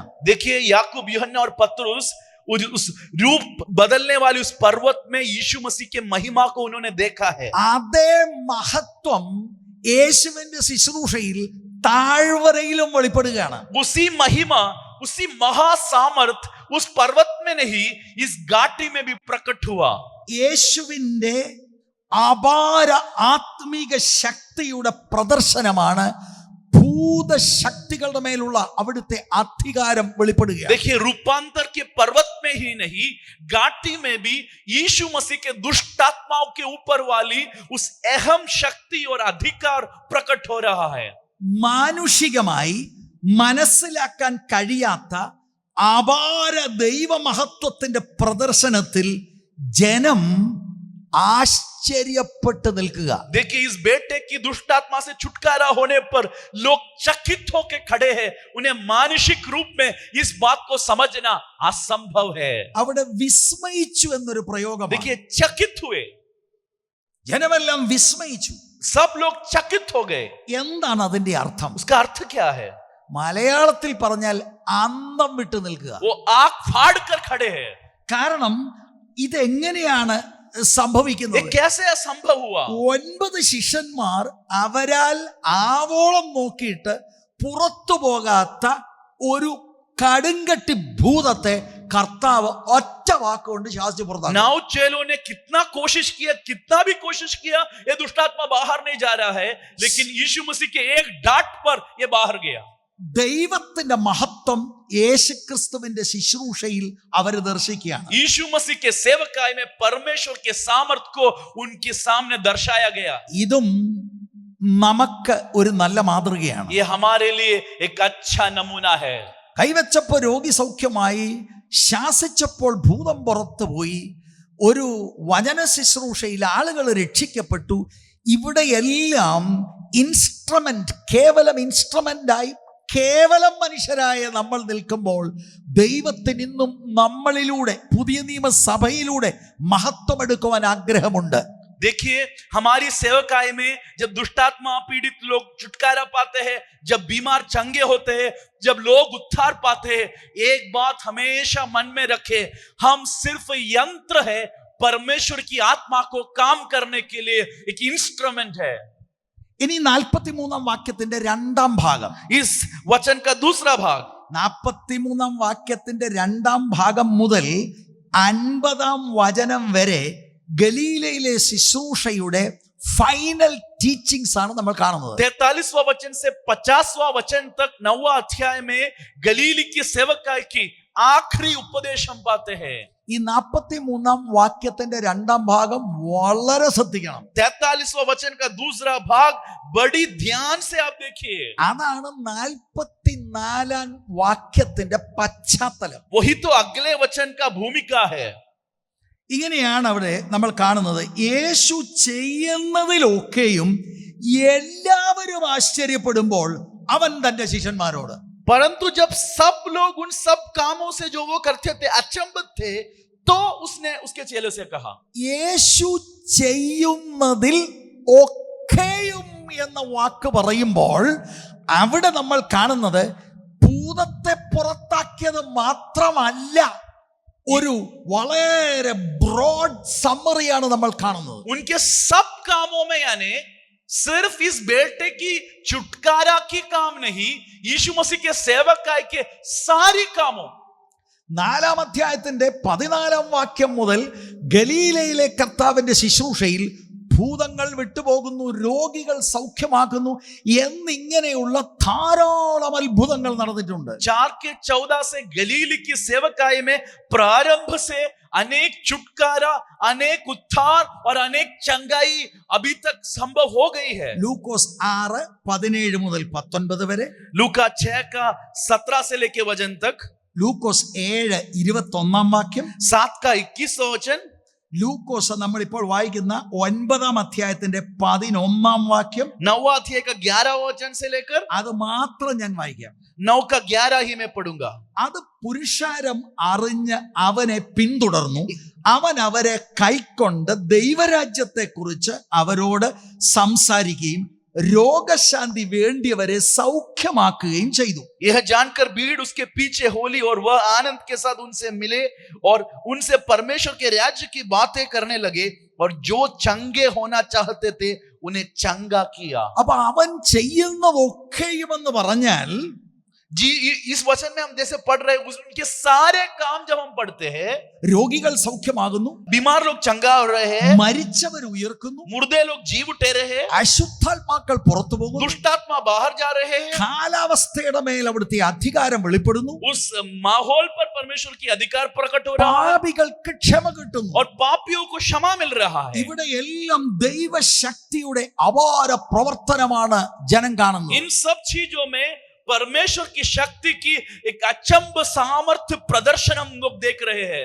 യേശു ചെയ്യുന്നതിൽ ഒക്കെയും എന്ന് പറഞ്ഞാൽ ബ്രോഡായിട്ടാണ് മനസ്സിലാക്കേണ്ടത്. जब इस वचन को हम पढ़ते हैं, उन सब कामों में तो एक ही अद्भुत काम नहीं, यीशु मसीह के सारे अद्भुत कामों पर वो चकित है. യേശു ചെയ്യുന്നതൊക്കെയും എല്ലാവരും ആശ്ചര്യപ്പെടുന്നു. देखिए, यीशु मसीह के सब काम ही नहीं, उन सब कामों में सब लोग आश्चर्यचकित थे. അപ്പൊ പുരുഷാരത്തിലുള്ള എല്ലാവരും ഈ അത്ഭുതകരമായ ശുശ്രൂഷ കണ്ട് അവര് വിസ്മയിക്കുകയാണ്. देखिए, इस भीड़ में कुछ लोग नहीं, इस भीड़ में सब लोग यीशु मसीह के सब कामों में अचंभित है. വലിയ ശക്തനും ശാഠ്യമുള്ള ഒരു ഭൂതമാണ് ഇപ്പോൾ ഇതിന്റെ കോണ്ടെക്സ്റ്റിൽ പുറത്തായിരിക്കുന്നത്. बहुत कठिन दुष्टात्मा को अभी बाहर निकाला है, അതും സമ്പൂർണ്ണ വിടുതലാണ് കർത്താവ് ആ കുട്ടിക്ക് और കൊടുക്കുന്നത്. परमेश्वर ने इसे संपूर्ण छुटकारा दिया. ഇതിൽ ആശ്ചര്യപ്പെടുമ്പോൾ इस बातों में सारी भीड़ जब अचंभित हो रही है, മാനുഷികമായി വിശദീകരിക്കാൻ കഴിയാത്ത ദൈവത്തിന്റെ അപാര ശക്തിയുടെ പ്രദർശനം കർത്താവിലൂടെ നടക്കുകയാണ്. मानसिक रूप में परमेश्वर से जो सामर्थ बाहर आ रहा है, इसे हम समझा नहीं सकते हैं. ऐसे अचंभे काम हो रहे हैं. ഇത് കണ്ടുകൊണ്ടാണ് എല്ലാവരും അത്ഭുതപ്പെട്ടു നിൽക്കുന്നത്. ये देखकर सब लोग अचंभित है. ഈ സമയത്താണ് യേശു തന്റെ ശിഷ്യന്മാരോട് പറയുന്നത്. इस समय में, इस संदर्भ और भूमिका में परमेश्वर यीशु मसीह अपने चेलों से एक बात कह रहा है. അത് പുരുഷാരത്തോടല്ല, वो भीड़ से नहीं कह रहा है, ശിഷ്യന്മാരോടാണ് പറയുന്നത്. चेलों से कह रहा है. നിങ്ങൾ ഈ വാക്ക് ശ്രദ്ധിച്ച് കേൾക്കുവിൻ. तुम इन बातों पर कान दो. എന്താണ് ശ്രദ്ധിച്ച് കേൾക്കേണ്ടത്? किस बात पर कान देना है? മനുഷ്യപുത്രൻ മനുഷ്യരുടെ കയ്യിൽ ഏൽപ്പിക്കപ്പെടാൻ പോകും. मनुष्य का पुत्र मनुष्यों के हाथ में पकड़वाए जाने को है. അപ്പം താൻ പറയാൻ പോകുന്ന കാര്യം വളരെ ശ്രദ്ധയോടെ കേൾക്കണമെന്നാണ് അവരോട് ഉദ്ബോധിപ്പിച്ചത്. इस वचन से प्रयोग से एक बात साफ साफ हमें समझ में आएगा. यीशु मसीह कह रहा है, मैं जो बात कहने जा रहा हूं, बड़े ध्यान से सुनो. എന്താണ് ഇതിന്റെ അർത്ഥം? इसका अर्थ क्या है? അവിടെ ആ സമയത്തൊരു ഭയങ്കര മൈറ്റി അത്ഭുതം നടന്നു. उस समय वहां बड़ा चमत्कार हुआ. അല്ല, അവിടുത്തെ ശുശ്രൂഷയിൽ ഉടനീളം ഇത് കാണുന്നു. उस समय ही नहीं, उनके सेवकाई में पूरा ही पूरा इसे चमत्कार हम पाते हैं. ഇപ്പോൾ ഈ സന്ദർഭം കൂടെ ആയപ്പോൾ ജനം ഇളകി നിൽക്കുകയാണ്. जब ये चमत्कार हुआ, ये बड़ा अचंबा काम हुआ, पूरा भीड़ हिल गया है. ശിഷ്യന്മാർക്ക് ഒരു വെളിപ്പാടുണ്ട്. इस चेलों को एक प्रत्येक प्रकाशन है. 9-ാം അധ്യായത്തിന്റെ 20-ാം വാക്യത്തിൽ 9वां अध्याय 20वां वचन में നിങ്ങൾ എന്നെ ആരെന്ന് പറയുന്നു എന്ന് കർത്താവ് ചോദിച്ചപ്പോൾ परमेश्वर उनसे पूछा, तुम मेरे बारे में क्या कहते हो? അവിടുന്ന് ദൈവത്തിന്റെ മശിയായാണ് എന്ന് ഇവർ ഏറ്റുപറഞ്ഞവരാണ്. तुम परमेश्वर का मसीहा है, ऐसे उन्होंने कबूल किया. മത്തായിയുടെ സുവിശേഷത്തിൽ അതിന്റെ ഒരു വിശദീകരണമുണ്ട്. मत्ती के सुसमाचार में उसका विवरण हम पाते हैं. നീ ജീവനുള്ള ദൈവത്തിന്റെ പുത്രനായ ക്രിസ്തു എന്ന് പത്രോസ് പറയുന്നു. पतरस कहता है, तू जीवित परमेश्वर का पुत्र यीशु मसीह है. കർത്താവ് അവനെ പറയുന്നത് ഇത് ജഡരക്തങ്ങളല്ല, പിതാവ് നിനക്ക് തന്ന വെളിപ്പാടാണെന്ന്. ये किसी मांस रक्त ने तुझे बचा के नहीं दिया है, मेरे पिता का प्रकाशन है. യേശുക്രിസ്തുവിന്റെ ഐഡന്റിറ്റിയെ കുറിച്ചുള്ള ഒരു വെളിപ്പാടുള്ളവരാണ് ശിഷ്യന്മാർ. ये चेले कौन है? यीशु मसीह के व्यक्तित्व के बारे में सही पहचान उन्हें है. അപ്പൊ അവരുടെ കൺസെപ്റ്റ്, മശിയയെ കുറിച്ചുള്ള അവരുടെ ഒരു ധാരണ യേശു പറയുന്നതിൽ നിന്ന് വ്യത്യസ്തമാണ്. उनका जो मसीहा के बारे में जो संकल्प है, उनका संकल्प मसीह जो कह रहे हैं उससे अलग है. നസ്രയനായ യേശു മശിയാണെന്നുള്ളതിന് അവർക്ക് ഒരു സംശയവും ഇനിയില്ല. उनको इस बात का कोई शंका नहीं, नसरत का यीशु मसीह, नासरी यीशु मसीह ही सच्चा मसीहा है. വെളിപ്പാട് പറഞ്ഞപ്പോൾ അവരതിനെ ശ്ലാഘിച്ചതാണ്. और जब उन्होंने उस प्रकाशन परमेश्वर यीशु मसीह से कहा, यीशु मसीह ने उन्हें दाद दिया. കർത്താവ് അവരെ ശ്ലാഘിച്ചതാണ്. परमेश्वर उन्हें दाद दिया. അങ്ങനെ നിൽക്കുന്ന ആ സമയത്ത് ഈ അത്ഭുതങ്ങളെല്ലാം കാണുമ്പോൾ അവരെ പഠിപ്പിച്ച് വെച്ച ചില വിഷയങ്ങളുണ്ട്. देखिए, जब ये चमत्कार सब वो देख रहे हैं, मसीहा के बारे में उन्हें दिया हुआ एक शिक्षण है जो उनके मन में है. അവരെ കുട്ടിക്കാലം തൊട്ടേ പഠിപ്പിച്ചിരിക്കുന്നത്, उन्हें बचपन से सिखाया हुआ एक शिक्षण है, അവരെന്ന് പറയുമ്പോൾ എല്ലാ യഹൂദനെയും, उन्हें ही नहीं सारी यहूदियों का यही संकल्प है। മശിയ വരുമെന്ന് എല്ലാവരും വിശ്വസിക്കുന്നു. मसीहा आने वाला है, सबका विश्वास है। യഹൂദന്മാർ വിശ്വസിക്കുന്നു, അവർക്ക് അതിന്റെ റെഫറൻസുകളൊക്കെ അറിയാം. यहूदियों को ये विश्वास है, सारा वचन उन्हें बिना देख के मालूम है। പക്ഷെ അവർക്ക് മശിയയെ കുറിച്ചുള്ള സങ്കല്പം, उनका मसीहा के बारे में जो संकल्प है, മശിയ വരുമ്പോൾ അക്ഷരികമായ ദൈവരാജ്യം സ്ഥാപിക്കും. जब मसीहा आएगा तो एक अक्षरिक रूप में परमेश्वर का राज्य का स्थापना करेगा। ഒരു പട്ടാള മേധാവിയായിരിക്കും. एक मिलिट्री कमांडर के तौर पर आएगा। അവരെ ഭരിക്കുന്ന റോമൻ സാമ്രാജ്യത്തെ അട്ടിമറിച്ച് ദൈവരാജ്യം അക്ഷരികമായി സ്ഥാപിക്കുമെന്ന് വിശ്വസിച്ചവരാണ് യഹൂദന്മാർ. यहूदी लोग ऐसे लोग थे जो विश्वास किया जब मसीहा आएगा रोमियों को भगाकर यहूदियों का अक्षरिक राज्य का स्थापना करने वाला एक सैनिक नेता है। അവരുടെ തെറ്റായ വേദശാസ്ത്രം അതാണ്. उनका गलत परमेश्वरी शास्त्र का बोध यही था। കർത്താവ് 44 വാക്യത്തിന്റെ 2-ാം ഭാഗത്തിൽ മനുഷ്യപുത്രനെ മനുഷ്യരുടെ കയ്യിൽ ഏൽപ്പിക്കുന്നു പറയുന്നത് രണ്ടാമത് പറയുകയാണ്. 9-ാം അധ്യായത്തിന്റെ 22 ആദ്യം പറഞ്ഞതും അവർക്ക് മനസ്സിലായില്ല. 9:32 में एक बार परमेश्वर ने कहा, वापिस दोहरा कर कह रहा है, मनुष्य के पुत्र को पकड़वाने जा रहा है। ഈ രണ്ടാം തവണ പറഞ്ഞതും 45-ാം വാക്യം പറയുന്ന അവർക്ക് മനസ്സിലായില്ല. जब ये दूसरे बार परमेश्वर ने उनसे कहा तो हम पढ़ते हैं कि उन्हें ये बात समझ में नहीं आया। മൂന്നാം തവണ 18-ാം അധ്യായത്തിന്റെ 31 മുതൽ 34 വരെയുള്ള വാക്യങ്ങൾ വായിച്ചാൽ അതും മനസ്സിലായില്ല. तीसरी बार 18वां अध्याय में 21वां वचन से यीशु मसीह तीसरी बार दोहरा रहा है, मेरे साथ क्या होने वाला है, उन्हें कुछ समझ नहीं आया। കർത്താവ് ഉയർത്തെഴുന്നേറ്റ് കഴിഞ്ഞിട്ട് ഇവർക്ക് പ്രത്യേകം ക്ലാസ് എടുത്ത് മനസ്സിലാക്കി അവിടുന്ന് കഷ്ടാനുഭവങ്ങൾ അവിടുന്ന് കടന്നു പോകുന്നതും ക്രൂശ് മരണവും എഴുതപ്പെട്ട ദൈവവചനത്തിന്റെ അടിസ്ഥാനത്തിലാണെന്ന് അവരെ പറഞ്ഞു മനസ്സിലാക്കി. यीशु मसीह जी उठने के बाद उन्हें वापस वचन का शिक्षण देकर मसीह का जुनून और कष्ट की अनुभव ये परमेश्वर के वचन की निवृत्ति है ऐसे बताया। ശരിക്കും അവരുടെ ബുദ്ധിയെ തുറന്ന ലൂക്കോസ് 24-ന്റെ 44-45 വാക്യങ്ങളൊക്കെ വായിക്കുമ്പോൾ നമുക്ക് ഗ്രഹിക്കാൻ കഴിയുന്നത്. देखिए लूका की सुसमाचार 28 का 44 और 45 वचन में हम क्या पाते हैं, परमेश्वर यीशु मसीह उनकी बुद्धि को खोला। അപ്പൊ ഈ വേദശാസ്ത്രം ഈ തെറ്റായിട്ടുള്ളത് മനസ്സിലിരിക്കുമ്പോൾ ഈ അത്ഭുതങ്ങളെല്ലാം കാണുന്നു. ഇപ്പോൾ നടന്ന അത്ഭുതമൊക്കെ കണ്ട് അവരുടെ ഉള്ളിൽ പുരുഷാരത്തോടൊത്ത് അവരും അങ്ങ് ചാഞ്ഞുപോയി. ഇപ്പോൾ എന്തെങ്കിലും സംഭവിക്കും, അങ്ങനെ അക്ഷരിക ദൈവരാജ്യം വരുമ്പോൾ നമ്മളും രാജാവിന്റെ അടുത്ത ആളുകളായി ഭരിക്കും, അല്ലെങ്കിൽ നേട്ടങ്ങൾ ഉണ്ടാകും. ഈ ചിന്തയാണ് അവർക്കുള്ളത്. यीशु मसीह के सब अद्भुत कामों को जब इन चेलों ने देखा वो भी हिल गए। उनकी मन की जो संकल्प है यीशु मसीह सेनापति के रूप में राज करने वाला है, इस बात को उन्होंने मन में रखा है। इसलिए वो भी हिलकर जब यीशु मसीह राजा बनेंगे हम मंत्री बनेंगे। യേശുവിന് അവരോട് പറയാനുള്ളത്, ഇന്ന് ഈ വളരെ ത്രിൽഡായിട്ട് നിൽക്കുന്നവർ നാളെ ക്രൂശിക്ക എന്നിവർ പറയുന്നവരാണ് ഈ പുരുഷാരം. പുരുഷാരം വളരെ ഫിക്കിളാണ്. പുരുഷാരം എവിടെ വേണേ കാലി ചവിട്ടുന്നവരാണ്. നിങ്ങൾ ആ കൂട്ടത്തിലുള്ളവരല്ല. പ്രധാന സന്ദേശം ക്രൂശാണ്. ക്രൂശ് വിടരുത്.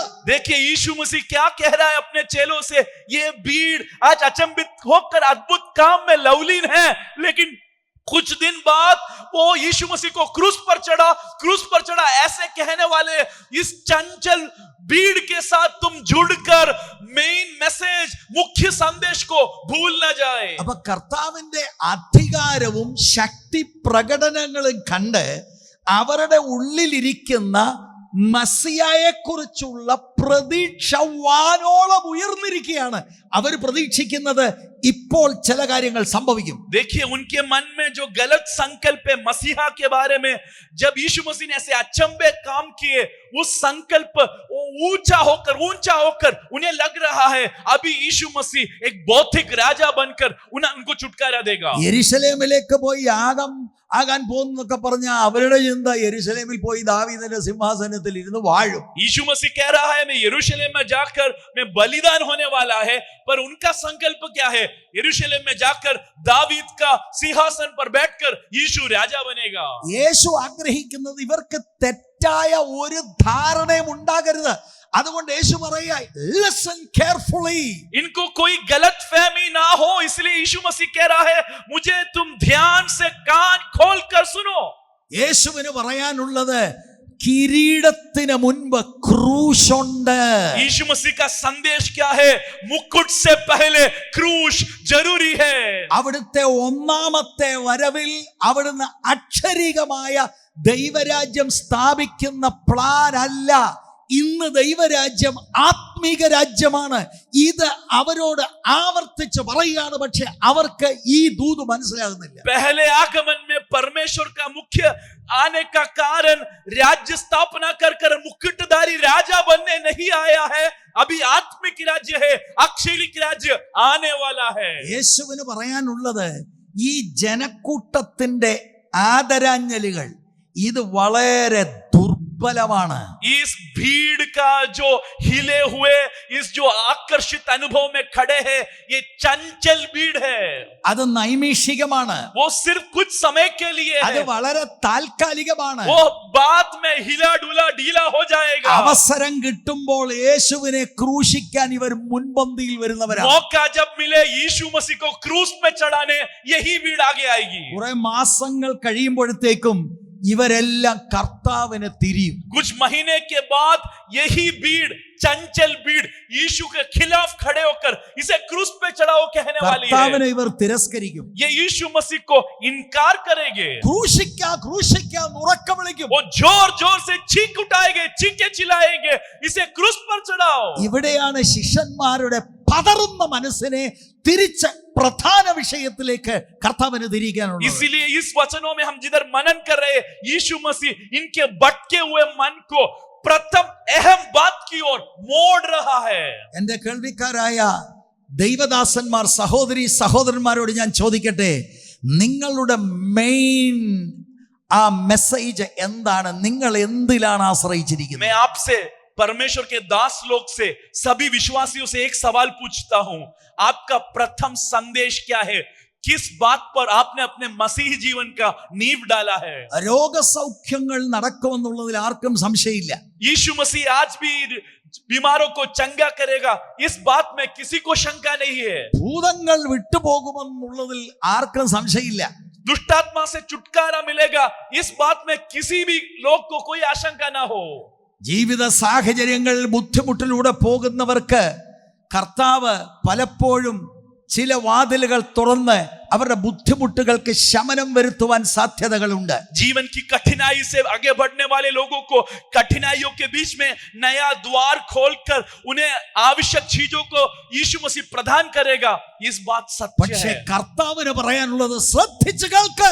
लेकिन പ്രധാന വിഷയം ഭൗതിക ഏത് കാര്യത്തെക്കാളും ക്രൂശാണ്. യേശുവിന്റെ യാഗ മരണമാണ്. देखिए यीशु मसीह को अपने चेलों से और हमसे आज रात यही कहना है, ये सब बात सच है तो भी प्रधान अहम संदेश भौतिक बात नहीं, भौतिक छुटकारा नहीं, शारीरिक छुटकारा नहीं. प्रथम बात, अहम बात क्रूस का संदेश है. ഞാൻ എന്നെ കേട്ടുകൊണ്ടിരിക്കുന്ന സുവിശേഷ പ്രഭാഷകരോട് ചോദിക്കട്ടെ, നിങ്ങളുടെ പ്രധാന മെസ്സേജ് എന്താണ്? मैं सारे सुसमाचार की प्रचारक लोग से यह सवाल पूछता हूं, आपका मुख्य संदेश क्या है? യേശു പറയുന്ന മെയിൻ മെസ്സേജ് ആണോ പ്രിയരെ നിങ്ങൾ പ്രസംഗിക്കുന്നത്? यीशु मसीह का मुख्य संदेश वही है कि आपका मुख्य संदेश? പ്രാദേശിക സഭ എന്തിലാണ് കേന്ദ്രീകരിച്ചിരിക്കുന്നത്? ഭൗതികത്തിൽ മാത്രമാണോ അതോ യേശുവിന്റെ യാഗ മരണത്തിലാണോ നമ്മുടെ എല്ലാം ആ മൈൻഡ് ഡിസ്ട്രാക്റ്റഡ് ആകാതെ ഇരിക്കുന്നത്? हमारा केंद्र बिंदु क्या है? हमारा सब ध्यान किस पे हमने लगा है? प्रादेशिक कलीसिया में भी हमारा मुख्य विषय क्या है? यीशु मसीह का क्रूस है या और कोई भौतिक बात है? സഹോദരി സഹോദരന്മാരെ, ഭാരതത്തിലെ സഭകളെ നമ്മൾ ജനത്തോട് പറയുന്ന സന്ദേശം എന്താണ്? भाई बहनों, भारत का कलीसिया, मैं आपसे पूछता हूं, हम दोनों लोगों को, दुनिया को कहने वाला संदेश क्या है? ചങ്കായി ചങ്കായി മാത്രം പറയുന്നതല്ല സന്ദേശം. യേശുക്രിസ്തുവിന്റെ കാൽവറി മരണമാണ് പ്രധാനപ്പെട്ട ക്രിസ്തീയ കോർ മെസ്സേജ്. चंगाई देने वाला यीशु, चंगाई चंगाई बोलना नहीं है हमारा मुख्य संदेश. हमारा मुख्य संदेश कैलवरी क्रूस पर हमारे लिए जान दिया हुआ यीशु मसीह का बलिदान है. യേശു വന്ന പ്രധാനപ്പെട്ട ഉദ്ദേശം രോഗസൗഖ്യമല്ല. യേശു വന്ന പ്രധാനപ്പെട്ട വിഷയം മനുഷ്യന്റെ പാപത്തിന് പരിഹാരമായി മൂന്നാനികളുടെ മേൽ രണ്ട് കള്ളന്മാരുടെ നടുവിൽ യാഗമായി തീരുക എന്നതാണ്. देखिए, यीशु मसीह आने का प्रथम लक्ष्य रोगियों का चंगाई, बीमारों का छुटकारा नहीं है. यीशु मसीह आने का प्रथम लक्ष्य 3 किलो में 2 चोरों के बीच में यीशु क्रूस पर मारा गया, हमारे पाप के उस कठिनाइयों से, बंधन से हमें उद्धार देने. മനസ്സ് പതറിപ്പോകുന്ന സാഹചര്യത്തിൽ കർത്താവ് അവരോട് പറയുകയാണ്, മനുഷ്യപുത്രൻ മനുഷ്യരുടെ കയ്യിൽ ഏൽപ്പിക്കപ്പെടുവാൻ പോകുന്നു. भीड़ के साथ मन चंचल होने वाले चेलों से यीशु मसीह का प्रथम अहम संदेश क्या है? मनुष्य का पुत्र पकड़वाने जाने वाला है. പ്രധാന വിഷയത്തിൽ നിന്ന് മാറിപ്പോകുവാനുള്ള സാധ്യത കണ്ട് കർത്താവ് അടിയന്തരമായി അവരുടെ മനസ്സിനെ മടക്കി പ്രധാന വിഷയത്തിലേക്ക് തിരിക്കുകയാണ്. मुख्य विषय से उनका ध्यान भटकते हुए यीशु मसीह जैसे समझा, उसी समय उनका ध्यान मुख्य बात की ओर मोड़ रहा है. ഇനി ശ്രദ്ധിച്ചു കേൾക്കുക. बड़े ध्यान से मुझे सुनो. മനുഷ്യപുത്രൻ മനുഷ്യരുടെ കയ്യിൽ ഏൽപ്പിക്കപ്പെടുവാൻ, मनुष्य का पुत्र मनुष्य के हाथ में पकड़वाए जाने जा रहा है. ആരാണ് മനുഷ്യപുത്രനെ, അതായത് യേശുവിനെ മനുഷ്യരുടെ കയ്യിൽ ഏൽപ്പിക്കുന്നത്? कौन लोगों ने या किसने मनुष्य का पुत्र को मनुष्यों के हाथ में पकड़वाने सौंप दिया?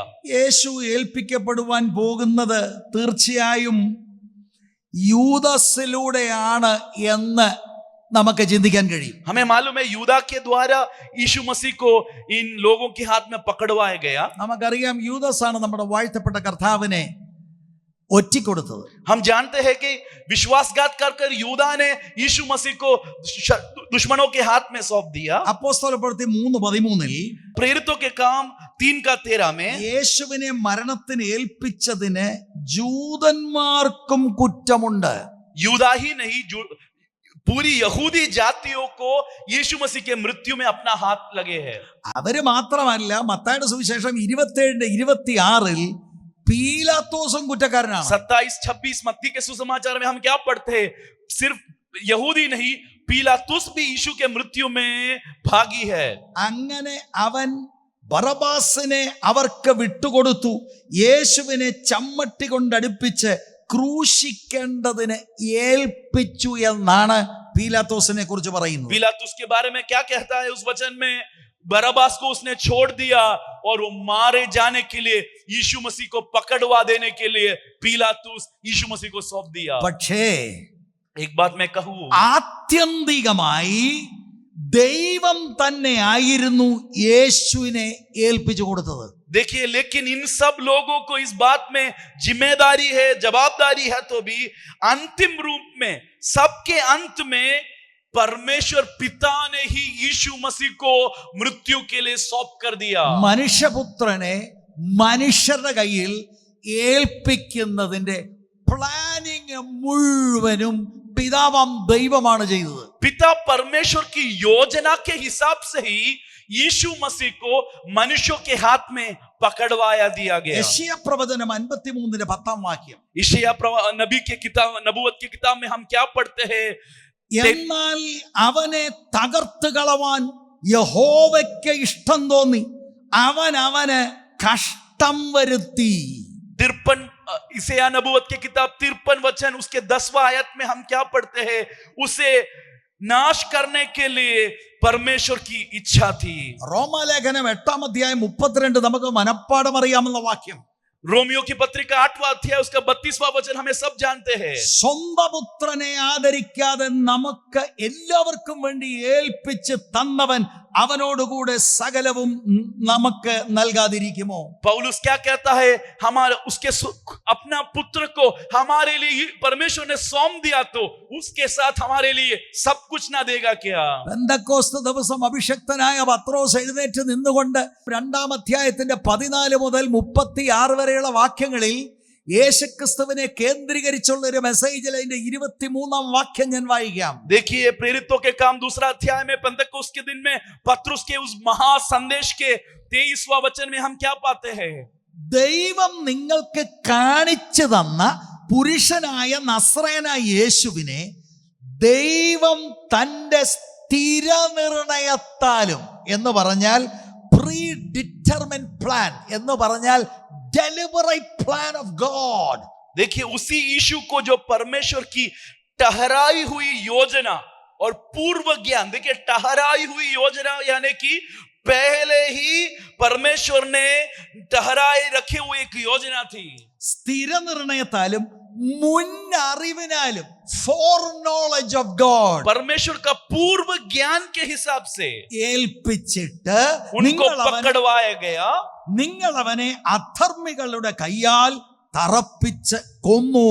तुमने अधर्मियों के हाथ से क्रूस पर चढ़वाकर उसे मार डाला.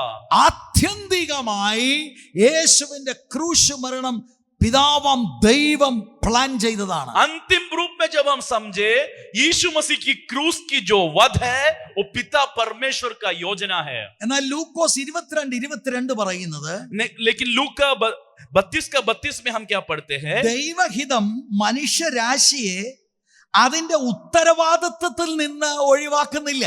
इस परमेश्वर की योजना ऐसे था कर इंसान अपने जिम्मेदारी से छूट नहीं पाता है. ഞാൻ ആ വാക്യം വായിക്കാം. लूका 32 में पढ़ता हूं. നിർണയിച്ചിരിക്കുന്നത് പോലെ മനുഷ്യപുത്രൻ പോകുന്നു സത്യം, എങ്കിലും അവനെ കാണിച്ചു കൊടുക്കുന്ന മനുഷ്യന് അയ്യോ കഷ്ടം എന്ന് പറഞ്ഞു. क्योंकि मनुष्य का पुत्र तो जैसे उसके लिए ठहराया गया जाता ही है, पर हाय उस मनुष्य पर जिसके द्वारा वो पकड़वाया जाता है.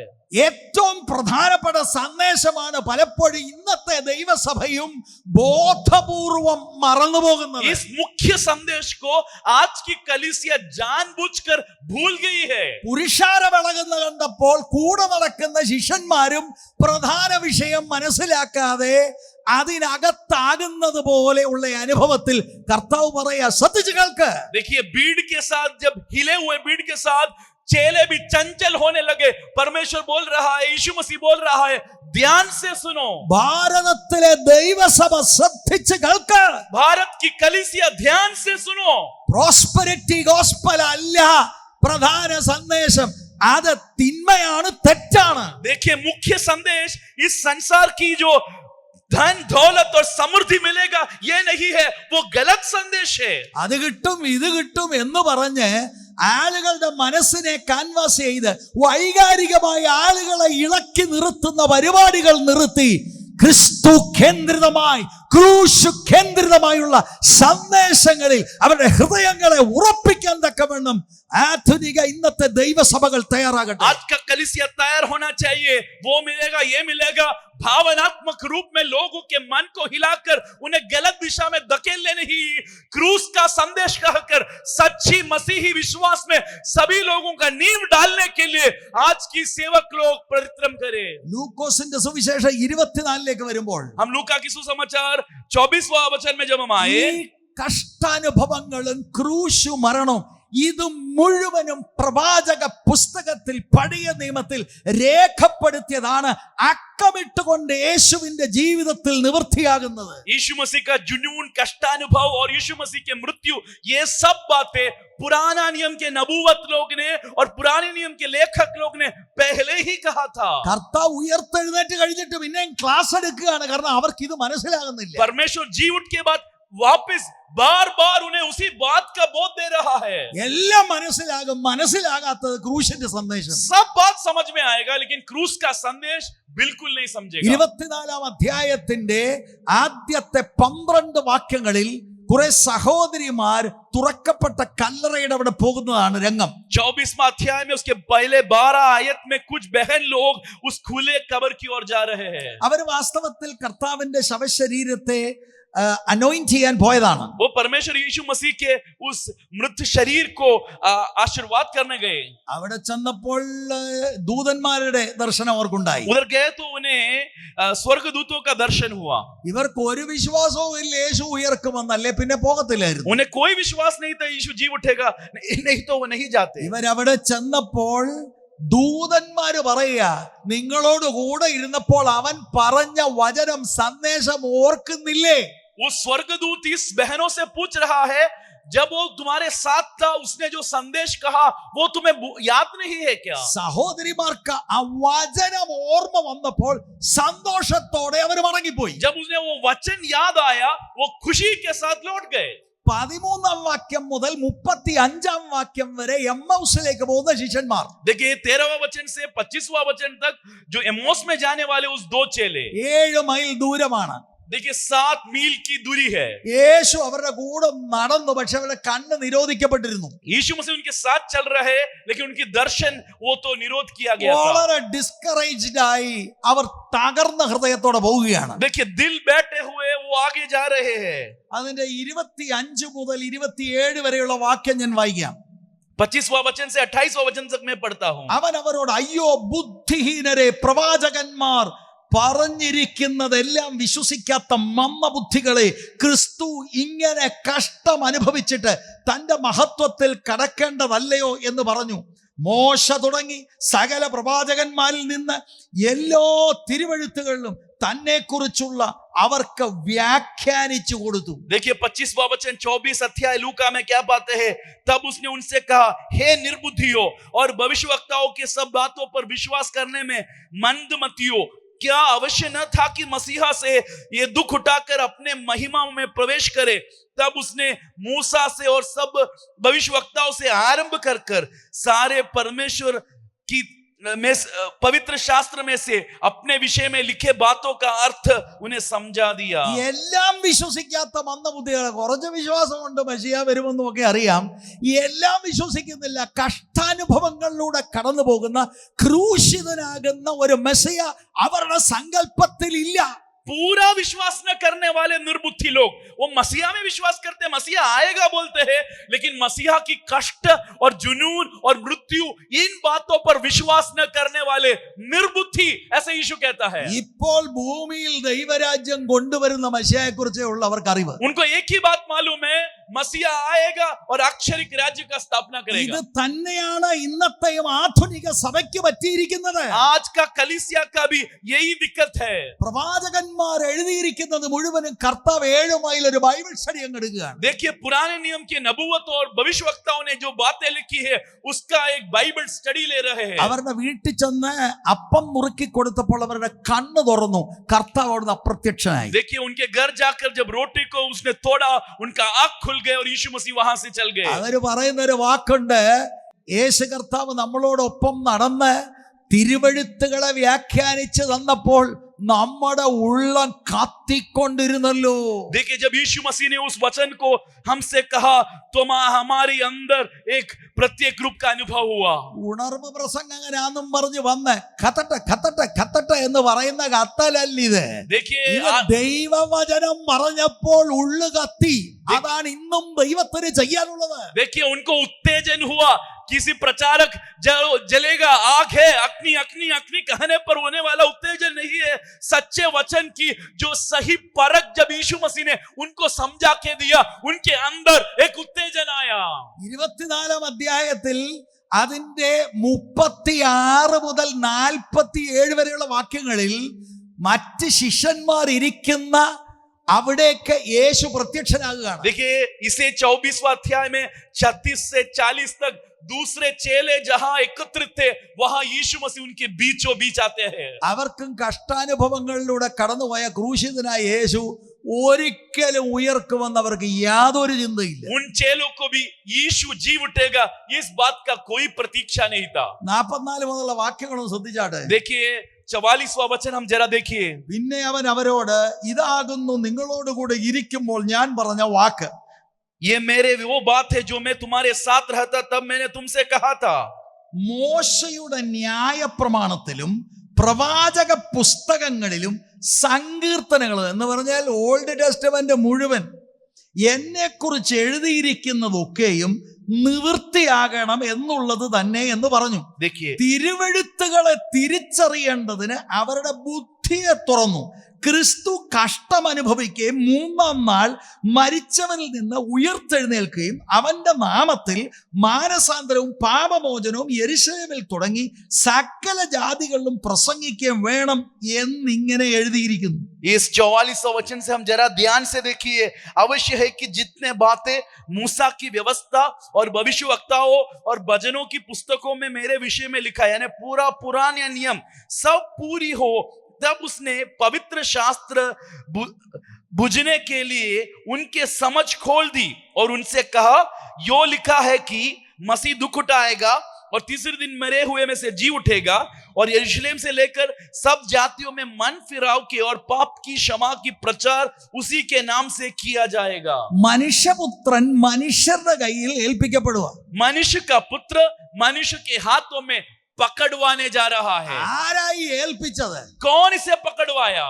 ഇത് നൂറ്റാണ്ടുകൾക്ക് മുൻപ് തന്നെ പ്രവാചകന്മാർ ദൈവവചനത്തിൽ രേഖപ്പെടുത്തിയിട്ടുണ്ട്. അതിനൊക്കെ മുൻപ് പിതാവാം ദൈവം ഇതെല്ലാം പ്ലാൻ ചെയ്തതാണ്. Deliberate planning of God. देखिए, सदियों पहले नबूवतों ने इस बातों का घोषणा किया और युग की स्थापना से पहले, संसार की सृष्टि से पहले परमेश्वर की ठहराई हुई योजना है कि मेमने का वध होगा. പ്രവാചകന്മാർ പലരും അത് വെളിപ്പെടുത്തി. इस नबूवतों ने, भविष्यवक्ताओं ने इस बात का घोषणा किया. യേശു വന്നിരിക്കുന്നത് 1-2 രോഗിയെ സൗഖ്യമാക്കാനല്ല. യേശു വന്നിരിക്കുന്നതിന്റെ പ്രധാന ഉദ്ദേശം മരിക്കുവാൻ വേണ്ടിയാണ് വരുന്നത്. यीशु मसीह 1-2 बीमारों को चंगा करने के लिए ही नहीं आया है. यीशु मसीह आने का प्रथम लक्ष्य पवित्र शास्त्र के पूर्तिकरण के लिए, मरने के लिए आया है. തിരുവെഴുത്തിൻ പ്രകാരം അവിടുന്ന് മരിച്ച് അടക്കപ്പെട്ട് 3-ാം ദിവസം കല്ലറകളെ ഭേദിച്ചുകൊണ്ട് അവിടുന്ന് ഉയർത്തെഴുന്നേൽക്കും. 40 ദിവസം ഈ ഭൂമിയിൽ ഉയർത്തെഴുന്നേറ്റ കർത്താവ് ഉണ്ടായിരുന്നു. അതിനുശേഷം അവിടുന്ന് സ്വർഗാരോഹണം ചെയ്തു. അവിടുന്ന് ഇനി വേഗം മടങ്ങി വരുന്നു. पवित्र शास्त्र के हिसाब से यीशु मसीह मारा गया, गाड़ा गया, तीसरा दिन जी उठा, 40 दिन चेलों के साथ रहकर स्वर्ग उठा लिया गया. आज वो स्वर्ग में और वो दोबारा अपने कलीसिया को ले जाने आ रहा है. इस संदेश की घोषणा के लिए कलीसिया को परमेश्वर ने इस पीढ़ी में भी बुलाया है. പ്രധാന വിഷയം വിട്ടുപോകുന്ന അനുഭവത്തിൽ കർത്താവിന് അവരെ ഈ പ്രധാന വിഷയത്തിലേക്ക് തിരിക്കാനുണ്ട്. ശ്രദ്ധിച്ചു കേൾക്ക. इस मुख्य संदेश को भूलने वाले इस चेलों को, निर्बुद्धियों को, परमेश्वर को इस सत्य की ओर, अहम संदेश की ओर मोड़ना है. इसलिए वो कह रहे हैं, कान खोलकर सुनो. പിതാവ് ഡെലിബറേറ്റ് പ്ലാനിംഗ് ആണ്, ഫോർ നോളജിലാ. പക്ഷെ അതിനകത്ത് ദുഷ്ടന്മാരായ പല ആളുകൾക്ക് കൈയുണ്ട്. ये परमेश्वर की ठहरी हुई योजना है, सही है, लेकिन दुष्ट मनुष्यों का अपना हाथ इसमें है. वो उस कारनामों के लिए उत्तरवादित है. അവര് ചെയ്തതിന് അവരുടെ മേൽ ന്യായവിധി വരും. उन्होंने जो गलत किया, यीशु मसीह के साथ जो गलत बर्ताव किया, उन सब बातों के लिए वो जिम्मेदारी है. പക്ഷെ ആത്യന്തികമായി പിതാവാം ദൈവമാണ് മനുഷ്യരുടെ കയ്യിൽ കർത്താവിനെ ഏൽപ്പിക്കുന്നു. लेकिन अंतिम रूप में परमेश्वर यीशु मसीह को मृत्यु को सौंपने वाला कौन है? पिता परमेश्वर ने ही अपने बेटे को इस मृत्यु के लिए सौंप दिया. എന്റെ മെസ്സേജ് ഒരു ഉപസംഹാരത്തിലേക്ക് കൊണ്ടുവരുമ്പോൾ അടുത്ത ഒരു ചോദ്യത്തിലൂടെ മറുപടി. അങ്ങനെയാണെങ്കിൽ എന്തുകൊണ്ട് മനുഷ്യപുത്രനെ മനുഷ്യരുടെ കയ്യിൽ പിതാവാം ദൈവം ഏൽപ്പിച്ചു? इस संदेश की आखिरी क्षण में हम आ बैठे हैं. एक अहम सवाल मैं आपके सामने रखना चाहूंगा. क्यों पिता ने अपने पुत्र को मनुष्यों के द्वारा पकड़वा दिया? 5 മിനിറ്റ് മാത്രം എന്റെ മുൻപിലുണ്ട്. मेरे सामने 5 मिनट ही है. ദൈവത്തിന്റെ അപാരമായ സ്നേഹമാണ് യേശുക്രിസ്തുവിലൂടെ പിതാവാം ദൈവം പ്രദർശിപ്പിക്കുന്നത്. यीशु मसीह के द्वारा पिता परमेश्वर अपना गहरा प्रेम दर्शा रहा है. തന്റെ ഏകജാതനായ പുത്രനിൽ വിശ്വസിക്കുന്ന ഏവനും നശിച്ചു പോകാതെ നിത്യജീവൻ പ്രാപിക്കേണ്ടതിന് ദൈവം അവനെ നൽകുവാൻ തക്കവണ്ണം ലോകത്തെ സ്നേഹിച്ചു. क्योंकि परमेश्वर ने जगत से ऐसा प्रेम किया, उसने अपने एकलौता पुत्र को दिया ताकि जो कोई उस पर विश्वास करे वो नाश ना हो लेकिन अनंत जीवन पाए. സ്വർഗീയ മഹിമകളെ വെടിഞ്ഞി താണ ഭൂമിയിലേക്ക് കടന്നു വന്ന മനുഷ്യനായി 33.5 തിരുവയസ്സ് പാപം കൂടാതെ ജീവിച്ച് ശുശ്രൂഷകളുടെ അവസാനം യാഗ മരണത്തിലൂടെ കടന്നു പോകാൻ കാരണം പിതാവാം ദൈവം മനുഷ്യനെ സ്നേഹിക്കുന്നു.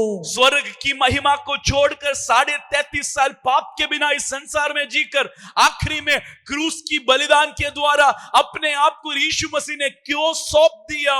परमेश्वर पिता हमसे इतना बेहद प्रेम रखता है. റോമാലേഖനം 5:12 പറയുന്നു, रोमियो की पत्रिका 5:12 क्या कहता है? ഏകന്റെ അനുസരണക്കേടിനാൽ നാം എല്ലാവരും പാപികളായി എല്ലാവരിലും മരണം കടന്നുകൂടി. इसलिए एक मनुष्य के द्वारा पाप जगत में आया और पाप के द्वारा मृत्यु इस जगत में राज कर रहा है. റോമാലേഖനം 3:10 പറയുന്നു, रोमियो की पत्रिका 3:10 में हम क्या पाते हैं? നീതിമാൻ ആരുമില്ല, ഒരുത്തൻ പോലുമില്ല. धर्मी कोई नहीं है, एक भी नहीं है. റോമാലേഖനം 3:23 പറയുന്നു, रोमी 3:23 वचन में हम क्या पढ़ते हैं? എല്ലാവരും പാപം ചെയ്ത് ദൈവ തേജസ് നഷ്ടപ്പെടുത്തി. सबने पाप किया और परमेश्वर की महिमा खो बैठे हैं. എല്ലാ ജാതിയിലും മതത്തിലും പള്ളിയിലും പെട്ട സകല പുള്ളികളും പാപം ചെയ്തവരാണെന്ന് വിശുദ്ധനായ ദൈവം ആ ആളുകളെ കുറിച്ച് പറയുന്നു. पवित्र परमेश्वर के सामने किस जात पात में भी हो आप, किस कलीसिया में भी हो आप परमेश्वर के सामने एक पापी मनुष्य है. ആദാമിന്റെ പാപം നിമിത്തം ആദാമ്യ സന്തതിയിലേക്ക് പാപ സ്വഭാവം കൈമാറ്റപ്പെട്ടിരിക്കുന്നു. आदम के पाप के कारण आदम की संतानों में सब पाप का जड़ आ बैठा है. പാപിയായ മനുഷ്യനുമായി ദൈവത്തിന് ഒരു ഊഷ്മള ബന്ധമില്ല. परमेश्वर पवित्र है, इस कारण पापी के साथ उसे कोई संबंध हो नहीं सकता है. പാപിയായ മനുഷ്യന്റെ മേൽ ദൈവത്തിന്റെ കോപമാണ്. पापी मनुष्य के ऊपर परमेश्वर का क्रोध है. പെന്തിക്കോസിലാണെങ്കിലും രക്ഷിക്കപ്പെട്ടിട്ടില്ലെങ്കിൽ, ക്രിസ്തുവിന്റെ മരണത്തിന്റെ സാധ്യതകൾ ഏറ്റെടുത്തില്ലെങ്കിൽ താങ്കളുടെ മേൽ ദൈവത്തിന്റെ കോപമാണ്. आप पेंतिकोस्त की विश्वासी हो गए, आप उस कलीसिया में आपका साथ होगा, लेकिन अगर आप सच्चे रूप से उद्धार न पाए तो आपके ऊपर परमेश्वर का क्रोध है. നമ്മുടെ മക്കളെ കുറിച്ച് ഇന്ന് രാത്രി നമ്മൾ ഓർക്കണം. हमारे बच्चों के बारे में आज रात सोचिए. ഡോക്ടർ ആക്കുന്നു, ചാർട്ടേഡ് അക്കൗണ്ട് ആക്കുന്നു, ഇതൊക്കെ നല്ല കാര്യമാ. ആള് രക്ഷിക്കപ്പെട്ടിട്ടില്ലെങ്കിൽ ആ കുട്ടിയുടെ മേൽ ദൈവത്തിന്റെ കോപമാണ്. हमारे युवक लोग, हमारे बच्चे लोग, अगर वो कितना भी उन्नति में पहुंचे, वो डॉक्टर बने, इंजीनियर बने, पायलट बने, फिर भी उनके अंदर उद्धार का अनुभव नहीं है तो वो परमेश्वर के क्रोध के नीचे है. ലോകത്തിലുള്ള സകല മനുഷ്യരും പാപികളാണ്. इस संसार की सारी मनुष्य पापी है. മനുഷ്യർക്ക് മനുഷ്യരെ തന്നെ വീണ്ടെടുക്കാൻ സാധിക്കാതെ ഇരിക്കുന്ന അനുഭവം. मनुष्य खुद पर खुद अपने आप को बचा नहीं सकता. മനുഷ്യൻ ഒരു പ്രവൃത്തി ചെയ്താലും വിശുദ്ധനായ ദൈവവുമായി വ്യക്തിപരമായ ബന്ധത്തിലേക്ക്, കൂട്ടായ്മയിലേക്ക് വരാൻ കഴിയുകയില്ല. मनुष्य कितना भी अच्छा काम करे, जीवित परमेश्वर के साथ सही संबंध में वो कभी नहीं आ सकता. മനുഷ്യരുടെ സകല പ്രവൃത്തികളും ദൈവസന്നിധിയിൽ കറ പുരണ്ട തുണി പോലെയുള്ളൂ. मनुष्य के सारे धार्मिक प्रवृत्ति फटी फीकी मैली कपड़े जैसे है. അതുകൊണ്ട് ദൈവത്തിന്റെ ജ്ഞാനത്തിൽ ദൈവം ഒരു വഴി തുറന്നിരിക്കുന്നു പാപിയായ മനുഷ്യന് രക്ഷപ്പെടാൻ. पापी मनुष्य को उद्धार पाने के लिए स्वयं असाध्य है, असंभव है, इसलिए परमेश्वर ने खुद एक मार्ग हमारे लिए खोल दिया. അതിന് ദൈവത്തിന്റെ ഏകജാതനായ പുത്രനെ ഈ ലോകത്തിലേക്ക് അയച്ചു. उस कारण ही परमेश्वर ने अपने एकलौता पुत्र को इस संसार में भेजा. അവിടുത്തെ ഐഹിക ശുശ്രൂഷയുടെ അവസാനം അധർമ്മികളായ ആളുകളുടെ കയ്യിൽ യേശു ഏൽപ്പിക്കപ്പെടുന്നു. उसकी भौमिक सेवकाई के अंत में अधर्मी मनुष्यों के हाथ में वो पकड़ाया गया. അവിടുന്ന് ക്രൂശിൽ वो കിടക്കുമ്പോൾ क्रूस में जब चढ़ा, മാനവരാശിയുടെ പാപം പിതാവും ദൈവം പുത്രന്റെ മേൽ ചുമത്തി എന്ന് मानव जाति का सारा पाप परमेश्वर पिता ने अपने बेटे पर उंडेल दिया. നമ്മുടെ മേൽ പാപികളുടെ മേലുള്ള ദൈവത്തിന്റെ കോപം പുത്രനായ യേശുവിന്റെ മേൽ ചൊരിഞ്ഞു. पापी के ऊपर जो परमेश्वर का क्रोध है, उसी क्रोध को परमेश्वर ने अपने बेटे यीशु मसीह पर उंडेल दिया. 1 യോഹന്നാന്റെ ലേഖനം 4-ാം അധ്യായം 1 यूहन्ना की पत्रिका उसका 4वां अध्याय, അതിന്റെ 9-10 വാക്യങ്ങളിലൂടെ വായിച്ച് ഞാൻ നിർത്താം. उसका 9-10 आयत पढ़कर मेरे संदेश को मैं समाप्त करूंगा. ദൈവം തന്റെ ഏകജാതനായ പുത്രനെ നാം അവനാൽ ജീവിക്കേണ്ടതിന് ലോകത്തിലേക്ക് അയച്ചു എന്നുള്ളതിനാൽ ദൈവത്തിന് നമ്മോടുള്ള സ്നേഹം പ്രത്യക്ഷമായി.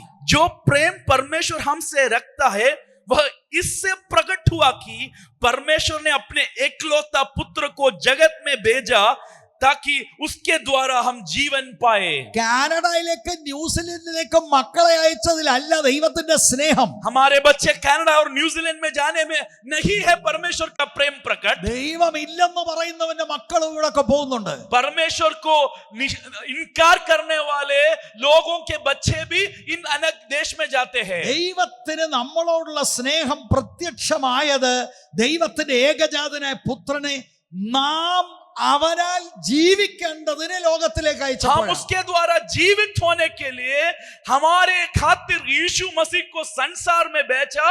ऐसे परमेश्वर का हमारे खातिर का प्रेम प्रकट हुआ. 10-ാം വാക്യം കൂടെ 10वां वचन, നാം ദൈവത്തെ സ്നേഹിച്ചതല്ല, हम परमेश्वर से प्रेम किया ऐसा नहीं है. അവൻ നമ്മെ സ്നേഹിച്ച് തന്റെ പുത്രനെ നമ്മുടെ പാപങ്ങൾക്ക് പ്രായശ്ചിത്തമാകാൻ അയച്ചത് തന്നെ സാക്ഷാൽ സ്നേഹമാകുന്നു. परमेश्वर ने हमसे इधर को प्रेम किया, एक ऐसा प्रेम किया कि उसने हमें अपने प्रेम के खातिर हमारे पाप के प्रायश्चित के लिए अपने पुत्र को भेजा. സാക്ഷാൽ സ്നേഹം മുംബൈയിൽ ഫ്ലാറ്റ് മേടിച്ചതല്ല, मुंबई में आपने फ्लैट खरीदा, ये नहीं है परमेश्वर का प्रेम. ദൈവം ദൈവത്തിന്റെ പുത്രനെ പ്രായശ്ചിത്ത മരണത്തിന് ഏൽപ്പിച്ചതാണ്. परमेश्वर ने अपने बेटे को हमारे पापों के लिए प्रायश्चित मृत्यु के लिए पकड़वा दिया. यही प्रेम है. മനുഷ്യപുത്രനെ മനുഷ്യരുടെ കയ്യിൽ ഏൽപ്പിക്കുന്നു. ആരേൽപ്പിച്ചു? मनुष्य के पुत्र को मनुष्यों के हाथ में पकड़वा दिया. പിതാവാം ദൈവം ഏൽപ്പിച്ചു. किसने पकड़वाया? पिता परमेश्वर ने पकड़वाया. എന്തിനേൽപ്പിച്ചു? क्यों पकड़वाया? പാപിയായ മനുഷ്യന് യേശുക്രിസ്തുവിന്റെ യാഗ മരണത്തിലൂടെ ആത്മരക്ഷ കിട്ടേണ്ടതിനെ ഏൽപ്പിച്ചു. क्यों पकड़वाया? पापी मनुष्य को यीशु मसीह के बलिदान द्वारा परमेश्वर के साथ संगति में लौट आने के लिए यीशु मसीह को पकड़वा दिया.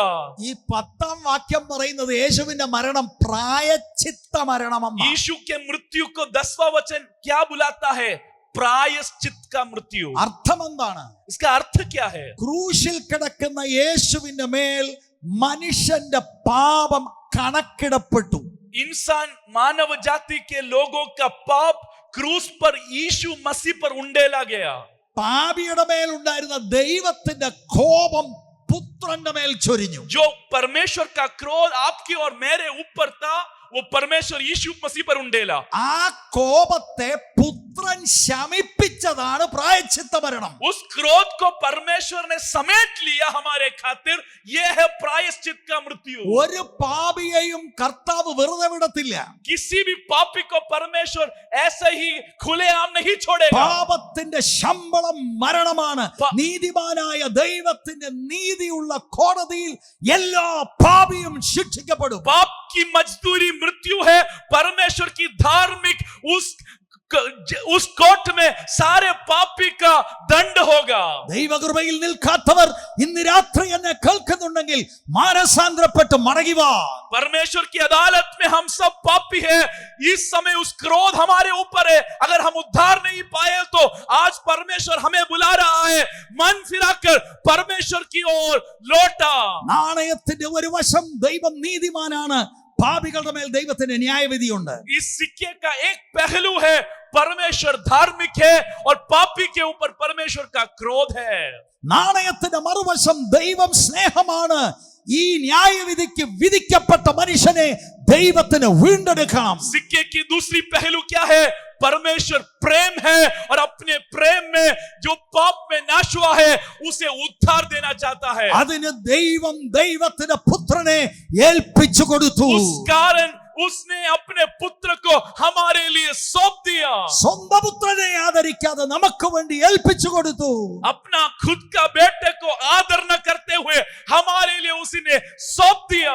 നമ്മുടെ പാപം അവന്റെ മേൽ ചുമത്തി. हमारा पाप उसके ऊपर डाला। നമ്മുടെ മേൽ ഉണ്ടായിരുന്ന ദൈവത്തിന്റെ കോപം അവന്റെ മേൽ ചൊരിഞ്ഞു. हमारे ऊपर जो क्रोध था उसके ऊपर डाला। ആ കോപം അവൻ ശമിപ്പിച്ചു. उस क्रोध को उसने अपने ही अंदर समेट लिया। ഇത് വിശ്വസിക്കാൻ ഒരാൾ തയ്യാറായാൽ വിശുദ്ധനായ ദൈവം അവനെ നീതിമാനായി പ്രഖ്യാപിക്കും. ये विश्वास करने के लिए जब एक व्यक्ति तैयार होता है परमेश्वर उसे धर्मी ठहराता है। ബൈബിൾ പറയുന്നു നമ്മുടെ കർമ്മമാർഗത്തിലൂടെയല്ല വിശ്വാസത്താലാണ് हम നീതീകരണം. कैसे धर्मी ठहरते हैं?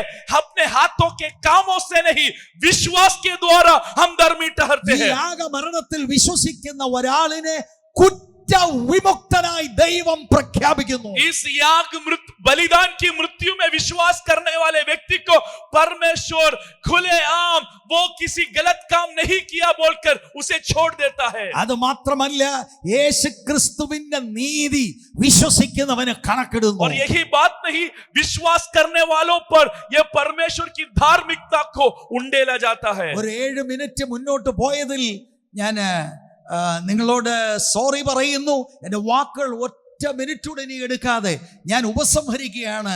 നാളെയും ദൈവഹിതമെങ്കിൽ ഇതേ സമയത്ത് നമുക്ക് കാണുവാൻ ഇടയായി തീരട്ടെ. കേരളത്തിൽ ശക്തമായ മഴ പെയ്തുകൊണ്ടിരിക്കുകയാണ്. ഇപ്പോൾ 1 മണിക്കൂർ ചില്ലുവാനമായിട്ട് മഴയൊക്കെ ശമിച്ചു നിൽക്കുകയാണ്. പ്രത്യേകം കാലാവസ്ഥ ഓർത്ത് പ്രാർത്ഥിക്കണം. നെറ്റിന് പ്രോബ്ലം ഇല്ലാതിരിക്കട്ടെ. രക്ഷിക്കപ്പെടാൻ ആരെങ്കിലും ഉണ്ടെങ്കിൽ ഇന്ന് രാത്രി യേശു കർത്താവിങ്കലേക്ക് നോക്കുക. പിതാവാം ദൈവം പുത്രനെ നമുക്ക് വേണ്ടി തന്ന് അവിടുത്തെ അപാര സ്നേഹം നമുക്ക് വെളിപ്പെടുത്തിയിരിക്കുന്നു. ഈ പ്രധാന മെസ്സേജിൽ നിന്ന് ഹൃദയം പതറി മാറി പോകരുത്. उद्धार पाने के लिए कोई एक व्यक्ति भी इस संगति में बचा है तो आप मन मोड़कर ना जाए, मन फिराकर इस मुख्य संदेश, यीशु मसीह का मुख्य संदेश, हमारा मुख्य संदेश बनने के लिए एक आमंत्रण में देता हूं। God bless you. इस वचनों के द्वारा परमेश्वर हमें आशीष करे।